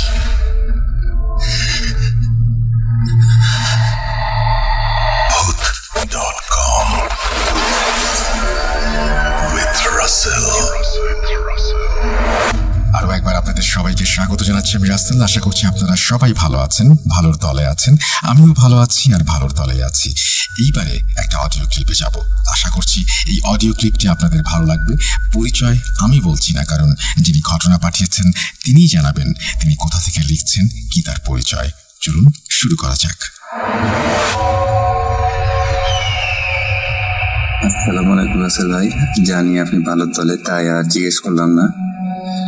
আজকে আমি যে ঘটনাটি লিসেনারদের মাঝে নিয়ে উপস্থিত হয়েছি, এই ঘটনাটি উত্তরবঙ্গের চাঁপাইনবাবগঞ্জ জেলার শিবগঞ্জ থানার প্রাচীন গড়ের রাজধানী সোনা মসজিদের লাগোয়া কোনো একটি গ্রামের ঘটনা। এই ঘটনাটি আমাদের গ্রামের একটা বড় একটা বংশ আছে, বংশের ঘটনা। এই ঘটনাটি আনরিলেটেড ঘটনা। তো আমাদের গ্রামের প্রায় 70% সেই পরিবারটির মানে সদস্যদের, তাদের বিশাল জনগোষ্ঠীর একটা বংশ। তো তাদের বংশের একটা প্রবাদ আছে, তাদেরকে পাগলা বংশ বলা হয়। এই ঘটনাটি শোনার পরে বুঝতে পারবেন যে কেন তাদেরকে পাগলা বংশ বলা হয়। এই ঘটনাটি যুদ্ধের আগের ঘটনা। এই বংশের একজন বড় কর্তা ছিলেন, তার নাম নইমুদ্দিন হাজি সাহেব। তো নইমুদ্দিন হাজি সাহেব তাদের মানে মাটির উপরে প্রায় 6-7টি বৈশাখী আমের গাছ ছিল। তো এই বৈশাখী আমটি বৈশাখ মাসে মূলত পাকে। আর এই আমটি অনেক দেখতে সুন্দর ও সিঁদুর মানে সিঁদুর লাগা আম, যেটাকে আমাদের গ্রামের ভাষায় বলে সেন্দুর লাগা আম। তো তিনি তাদের মানে দফাদার বলতে আমাদের গ্রামের ভাষায় দফাদার বলে। দফাদার বলতে মানে বংশের মানে তাদের জমি জায়গা দেখাশোনা করার জন্য প্রধান যে লোকগুলা থাকে তাদেরকে দফাদার বলা হয়। তো তার বেশ কয়েকটি দফাদার নিয়ে সেই বৈশাখী গাছের পাকা আম সংগ্রহ করতে তারা যায়। তো এই বৈশাখী আমের গাছটি তাদের মানে সেই সময় এই জায়গাটিতে অনেক বন জঙ্গল ছিল। আর সে সময় ভূত এবং বা জিন পরি বলেন ও জন্তু জানোয়ারের যে হিংস্র প্রাণীর মানে ভয় থাকতো। বিশেষ করে বানর, বাঘ, তারপরে বানরের বেশ কয়েকটি প্রজাতি, এগুলোর ভয় ছিল খুব বেশি। এবং মানে জিনের পরীর তো ভয় আছেই। তো তারা লাঠি সোটা নিয়ে মানে প্রোটেকশনের জন্য তারা হচ্ছে বৈশাখী আম মানে সংগ্রহ করতে যায়। তো তাদের ওইখানে একটা বড় একটা মাচা তৈরি করে দেওয়া হয় সেই নইমুদ্দিন হাজী সাহেবের জন্য। তো তিনি ওই আমগুলো সংগ্রহ করে তাকে দেওয়া হয় এবং তিনি মাচার উপরে নিয়ে বসে থাকেন। তো পরক্ষণে লক্ষ্য করেন যে ওনার পাশে বামন একটি ছেলে মানে নিচ থেকে আম চাইছে, কোনো শব্দ করছে না, শুধু ইশারা করে মানে আম চাইছে। তো তিনি 2টি আম তার দিকে উপর থেকে ছুড়ে দেয় এবং সেই ছেলেটি আম নিয়ে চলে যায়। এর বেশ কিছুদিন পরে তারা আবার তার বেশ কয়েকটি দফাদার নিয়ে সেই বৈশাখী আম সংগ্রহ করতে চায় এবং তিনি লক্ষ্য করেন যে কিছু দূরে একজন আলখাল্লা পড়াইতে একজন মানে খুব সুদর্শন একজন ব্যক্তি দাঁড়িয়ে আছেন, সাদা টুপি মাথায়, মানে টুপি জাতীয় একটা মাথায় আছে। তো তিনি তাকে ডাকছে এবং তার সাথে ওই সেই ছেলেটি, বামন ছেলেটি মানে তার সাথে আছে। তো তিনি ডাকছে যেহেতু তিনি নিচ থেকে নেমে যান এবং যাওয়ার পরে তাকে বলা হয় যে আপনাদের গাছের আম হচ্ছে যে আমার ছেলে খেয়েছে, তো তার খুব ভালো লেগেছে, তো আপনি হচ্ছে যে আমাদেরকে যদি আমার ছেলের হচ্ছে বিয়ে সামনে, তো আপনি যদি আমাদের কিছু আম দিতেন তাহলে আমরা বিয়ের অনুষ্ঠানে সে আমগুলো হচ্ছে যে বরযাত্রীদের মাঝে মানে বিলিয়ে দিতেন বা বরযাত্রীদের খাওয়াতেন, এই রিকোয়েস্ট করার জন্য। তো তার খুব মানে হয় যে মায়া হয় যে যেহেতু তার গাছের আম, তেমনি জন্তু জানোয়ার পশু পাখিতেই বেশিরভাগ নষ্ট করে। তো তিনি বলেন ঠিক আছে আপনারা পারতে পারেন। তাদেরকে পাড়ার অনুমতি দেয় এবং সেই লোকটি তার এরূপ ব্যবহারে খুশি হয়ে তিনি বলেন যে আমাদের যে সামনের সপ্তাহে আমার ছেলের বিয়ে, তো আপনি এশার নামাজের পরে আপনি মসজিদ থেকে বের হলে আমাদের এখান থেকে কয়েকজন লোক গিয়ে আপনাকে নিয়ে আসবে, আপনি আমাদের বিয়েতে চাইলে হাজির হতে পারেন, বা হাজির হলে আমরা খুব খুশি হব। তো তিনি বলেন যে ঠিক আছে, যেহেতু বিয়ের দাওয়াত দিয়েছে, তিনি সম্মতি জানায়, এক প্রকার সম্মতি জানিয়ে তিনি বিদায় নিয়ে আসেন। তো তিনি সেদিনের মতো আম সংগ্রহ করে চলে যান এবং দফাদার নিজের মন মতো আম সংগ্রহ করে রওনা দেন। ঠিক তার 1 সপ্তাহ পরেই তিনি মসজিদ থেকে বের হওয়ার পরে লক্ষ্য করেন যে কয়েকজন লোক মানে হাতে ওই বর্ষা জাতীয় যে তীর ধনুক মানে বড় একটা লাঠির আগালে হচ্ছে যে ওই তীরের মতো লাগা, এইরকম হচ্ছে যে আগের যুগে যে প্রহরীদের হাতে ছিল। তো হিংস্র জন্তু জানোয়ারের হাত থেকে রক্ষা করার জন্য বা নিজেকে প্রোটেকশন করার জন্য এগুলো সেই যুগে ব্যবহার করত। মানে ধনুক টাইপের যে জন্তু জানোয়ার আসলে সেগুলোতে আক্রমণ করার আগে সেটা দিয়ে প্রতিহত করতে পারে। তো তিনি বলেন যে এইরকম আপনাকে যিনি দাওয়াত দিয়েছিলেন আমাদের সর্দার সাহেব, তো ওনার ছেলের বিয়ে, তাই আপনাকে আমরা নিতে এসেছি। তো তিনি বলেন যে আমি বাসায় যাই, বাসায় গিয়ে আমি হচ্ছে যে ওনাদের বিয়ের জন্য এরকম কিছু মিঠাই মানে মিষ্টি, যেটাকে বলে মিষ্টি হচ্ছে যে আমি নিয়েছি, তো হচ্ছে যে আমি সেগুলো নিয়ে আসি বাসা থেকে। তিনি বাসা থেকে নিয়ে বের হন এবং তাদের সাথে হাঁটা দেন। তো তিনি তাদের সাথে হাঁটা দেন। তো হাঁটতে হাঁটতে তিনি ঠিক তাদের যে জমির শেষ প্রান্তে সেখানে একটা বটের গাছ ছিল, সেই বটের গাছের কাছে যেতে যেতে তিনি লক্ষ্য করেন যে মানে সেখানে অনেক মানুষ, অনেক মেয়ে মানুষ, ছেলে মানুষ, অনেক বয়স্ক মানুষও আছে তাদের মধ্যে। তো খুব ধুমধাম করে একটি বিয়ে চলছে, কিন্তু দূর থেকে একটু কাছে গিয়ে লক্ষ্য করেন। তো তিনি সেখানে গিয়ে উপস্থিত হতে সেই মানে বৃদ্ধ বয়স্ক লোকটি তিনি তার সামনে এসে হাজির হয়ে এবং তাকে লম্বা একটি সালাম দিয়ে তাকে আপ্যায়ন করেন। তো তাকে একটি মাটির না সরি যে ওই খাটলা মানে দড়ির খাটলা, যে দড়ির খাটলাতে মানে খাটের দড়ি দিয়ে যে খাট বানানো হয় ছোট্ট বসার জন্য, সেরকম একটা খাটের তিনি তাকে বসতে দেওয়া হয়। তিনি ওখানে বসেন এবং তাৎক্ষণিক তার সামনে অনেক নিত্য নতুন হচ্ছে যে খাবার তাকে এনে দেওয়া হয় এবং তিনি লক্ষ্য করেন যে সেই বট গাছ জুড়ে এত রাতের মধ্যে, সে সময় তো ইলেকট্রিসিটি ছিল না, হ্যাচাক, তারপরে হচ্ছে যে মশাল চেরাগ, এসব লন্ঠন, এগুলো এই ব্যবহারের প্রচলন সবসময় সে সময় ছিল, কিন্তু ইলেকট্রিসিটি সে সময় ছিল না। তো তিনি লক্ষ্য করেন যে অদ্ভুতভাবে সেই জায়গাটি খুব আলোকিত হয়ে আছে, এমন ভাবে আলোকিত হয়ে যাচ্ছে মনে হচ্ছে দিনের মতো চকচক করছে সব। কিন্তু তিনি লক্ষ্য করেন সেখানে অনেক মানুষ, এখানে গাছের গোড়ায় হচ্ছে যে একজন বর একজন কনে বসে আছেন এবং সেই বরটি বামন টাইপের এবং মেয়েটিও সে বামন টাইপের, কিন্তু মেয়েটির চুল তার পাশ দিয়ে যেখানে বসে আছেন বসার থেকেও মনে হচ্ছে এত চুল যে মাটিতে গোছা হয়ে যাচ্ছে যে পড়ে আছে, মানে এত বড় চুল।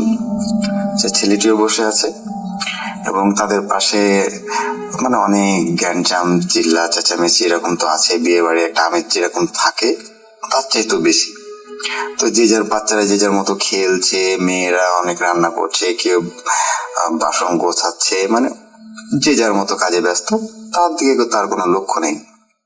তিনি যেখানে এসেছেন তার দিকে কোনো লক্ষ্য নেই, যে যার মতো আনন্দ উল্লাস করছেন। এবং বরকনের পাশে অদ্ভুত ভাষায় যেরকম মানে গ্রামের বিয়েতে বা সাঁতালদের বিয়েতে যেরকম মানে গীত গাওয়া হয় বা এক প্রকার গান যেগুলো মানে বলে মানুষের মানে এমনি গলায় বলা হয়, বলতে তারা এরকম একটা মানে গীত গাইছে আর পাশে দোল তবলা বাজছে।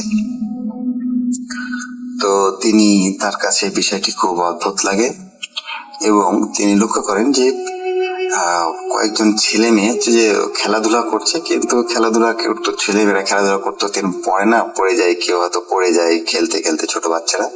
তো তিনি লক্ষ্য করেন যে বাচ্চাগুলো পড়ে যাচ্ছে, সে বাচ্চাগুলো পড়ার পরে মানে কিরকম যেন ভ্যানিস্ট হয়ে যাচ্ছে, আবার কোন দিক থেকে সেই বাচ্চাটি আবার এসে হাজির হচ্ছে, এরকম কেউ কাউকে ধরতে যাইছে তখন সে আবার ভ্যানিস্ট হয়েছে।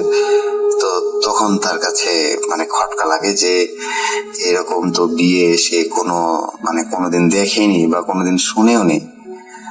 তখন তিনি বুঝতে পারেন যে তিনি অস্বাভাবিক একটি বিয়ের অনুষ্ঠানে বা অস্বাভাবিক একটা মানে জায়গায় তিনি এসে উপস্থিত ছিলেন এবং তার ভিতরে অনেক ভয় কাজ করে এবং তিনি মানে এক প্রকার মানে কি করবেন বুঝে উঠতে পারেন না যে আমার কি করা উচিত, পালাবো না কি করব।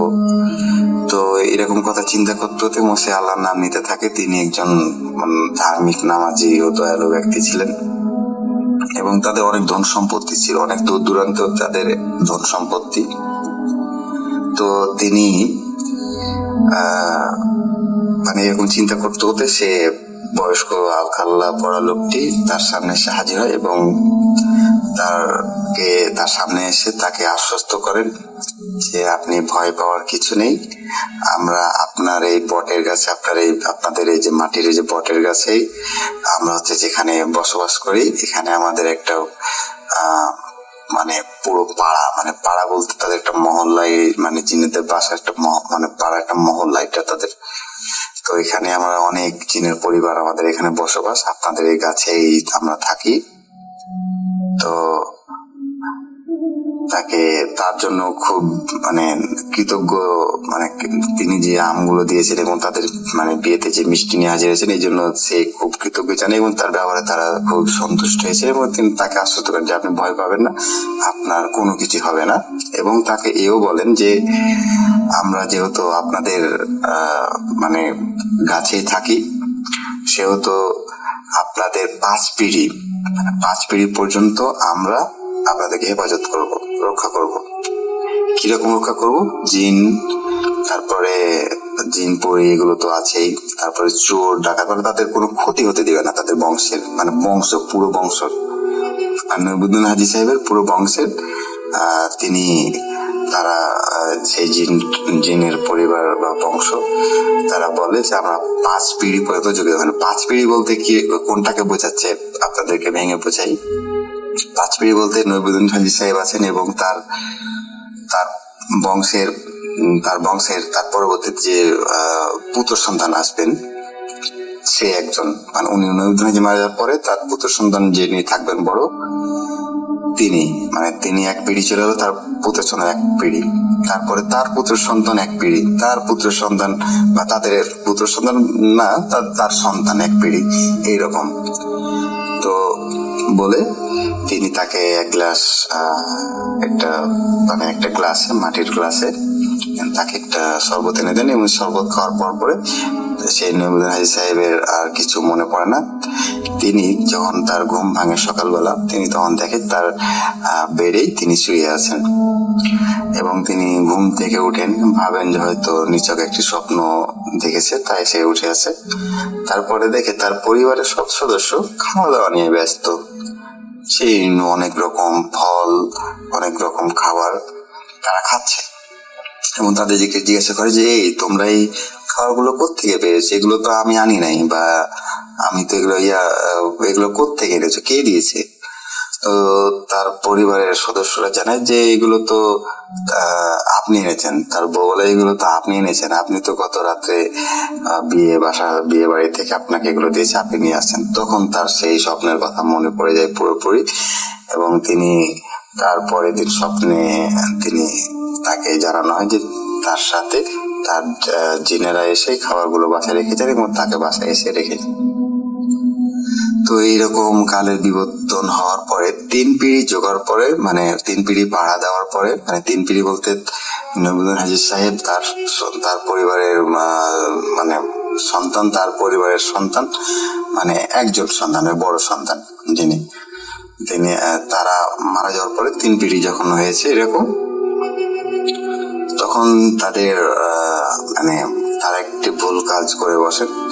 তারা সেই বটের গাছটি কেটে ফেলে এবং সেই বটের গাছটি কেটে ফেলার পরে তাদের যতগুলো বংশ আছে, তাদের আত্মীয় বংশ আছে, তাদের রক্তের বংশ, তো তাদের প্রত্যেকের বাসায় প্রতি রাত্রে ঢিল পড়া শুরু হয় এবং এক একজনের উপরে জিন ভর করে ওঠে যে তোরা এই কাজটি কেন করলি, তোরা এই গাছটি কেন কাটলি, তোদের পূর্বপুরুষ আমাদেরকে গাছটি দিয়ে গেছে, আমরা তোদের বংশকে পাহারা দেই, মানে তাদের শরীরে সেই জিনগুলো নেমে এক একজনের গায়ে এক এক দিন এরকম জিন নামতে থাকে এবং কেউ সারা রাত ঘুমাতে পারে না, তাদের পুরো বংশ সারা রাত ঘুমাতে পারে না, তাদের চালের উপরে ডিল নিক্ষেপ হয়, সারা রাত ডিল নিক্ষেপ হয় এবং সকালে দেখা যায় যে কোনো জায়গায় একটিও ডিল পড়ে নাই এবং টিনেও কোনো জায়গায়, মানে টিনের চালা ও তাদের কোনো কিছু হয় না, অক্ষত অবস্থায় আছে।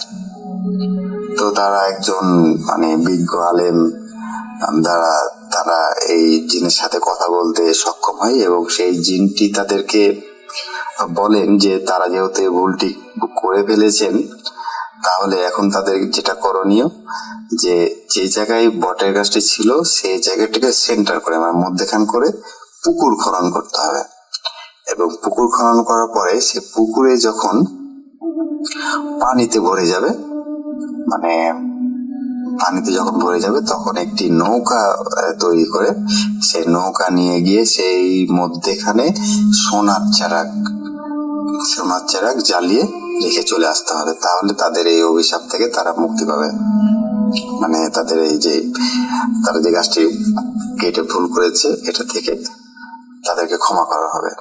তো তাদের বংশের যারা ছিল সবাই তখন কেউ টাকা দিয়ে, পয়সা দিয়ে, কেউ ধান গম এগুলো দিয়ে, কেউ স্বর্ণ দিয়ে, যাতে স্বর্ণ ছিল তারা স্বর্ণ দিয়ে তারা একটা চেরাক বানায় এবং সেই বটের গাছটাকে সেন্টার করে তারা একটি বড় একটা পুকুর খনন করে ফেলে এবং পুকুর খনন করার পরেই বর্ষাকালে সে পুকুর পরিপূর্ণ হয় এবং তারা যখন এই সম্মতিটা দেয় তখন থেকে তাদের চালে ডিল পড়া বন্ধ হয়ে যায় এবং এই পুকুর খনন করার পরেই পানিতে যখন পূর্ণ হয় সেই পুকুরটি, তখন তারা একটি নৌকাতে গিয়ে তারা একটি চেরাগ ওখান থেকে জ্বালিয়ে আসে।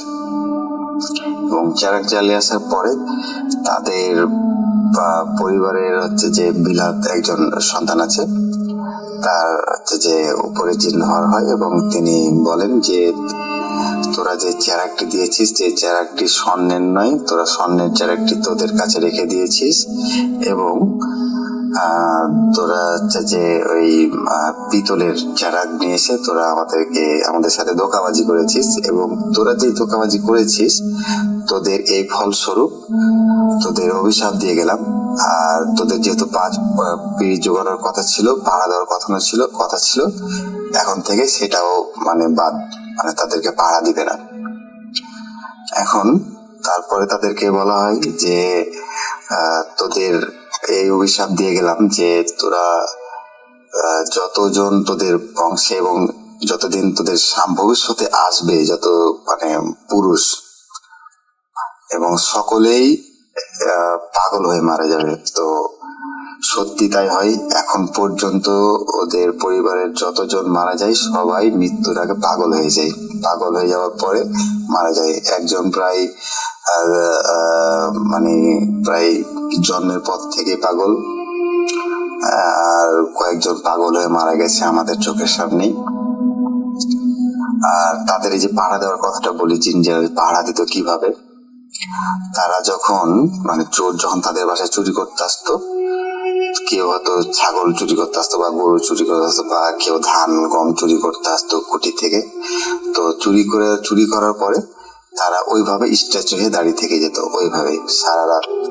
এবং তাদের পরিবারের কেউ যখন একজন নামাজ পড়ার জন্য বা সকালবেলা বা পোশাক পায়খানা করার জন্য তারা যখন বের হতো, তখন তারা দেখতো চোর দাঁড়িয়ে আছে এবং তারা যখন দেখতো ভালোভাবে যে হ্যাঁ চোর দাঁড়িয়ে আছে, তখন সেই চোরটি পালাতে শুরু করতো এবং আবার সে যখন দেখতো যে ধরা ছোঁয়ার বাইরে চলে আসে, তখন সেই চোর আবার স্ট্যাচু থেকে যেত। এবং সেই লোকটি যখন মানুষজন ডাকার পরে জমা হওয়ার পরে যখন মানুষজন জমা হচ্ছে যেত, তখন সেই চোরটি আবার জিনগুলো সেই চোরটিকে আবার ছেড়ে দিত এবং সেই চোরটি ধরা পড়ে যেত। এভাবে তাদের বংশে পাহারা দিত সেই জিনগুলো। তাদের বংশে কোনো সময় সেই 3 পিঁড়ি কোনো দিনই চুরি করতে পারেনি, সেই 3 পিঁড়ি পর্যন্ত। এবং তাদের এই বিয়াদবি বা জিনের সাথে ধোঁকাবাজি করার কারণে 5 পিঁড়ি পাহারা দেওয়ার কথা ছিল এবং সেই জিনগুলি ধোঁকাবাজির জন্য 3 পিঁড়ি পাহারা দেয় এবং বাকি 2 পিঁড়ি তারা আর পাহারা দেয়নি। এইভাবে তাদের বংশকে রক্ষা করেছিল। এখন পর্যন্ত রাসেল ভাই তাদের বংশে যতজন মারা যায় সকলে পাগল হয়ে মারা যায়। এগুলো আমাদের স্বচক্ষে প্রমাণ। এবং এই বংশের গ্রামেই আমাদের বাসা এবং আমাদের গ্রামের অধিকাংশ গ্রামের আশেপাশে বাগান বলেন, ধানের জমি বলেন, সব প্রায় জমি সম্পদ এই বংশটির। তো এই বংশটিকে আমাদের গ্রামে পাগল বংশ বলা হয় বা পাগলা বংশ বলা হয়। তো এই ছিল আমার ঘটনা। এই ঘটনাটি আমি প্রথম শেয়ার করছি। আসসালামু আলাইকুম। Welcome back. আশা করছি আপনারা সবাই ভালো আছেন এবং ভালোর দলে আছেন। আমিও ভালো আছি আর ভালোর দলে আছি। আমরা ভয়ের 4 রাত শুনছিলাম এবং এই মাসে আমরা পরপর 4টি এপিসোড শুনিয়েছি আপনাদের। আশা করছি প্রত্যেকটি এপিসোড উপভোগ করেছেন আপনারা, ভালো লেগেছে আপনাদের। আপনারাও ঘটনা পাঠান। যারা এখনো পর্যন্ত আমাদের চ্যানেলটি সাবস্ক্রাইব করেননি, সাবস্ক্রাইব করে নিন এবং বেল আইকনটি ক্লিক করতে ভুলবেন না। আমরা আজকের মতো বিদায় নিব, ফিরে আসবো আবারও। সেই পর্যন্ত সবাই ভালো থাকুন, সুস্থ থাকুন। মোস্ট ইম্পর্টেন্টলি ভূত.com-এর সাথে থাকুন। আল্লাহ হাফেজ।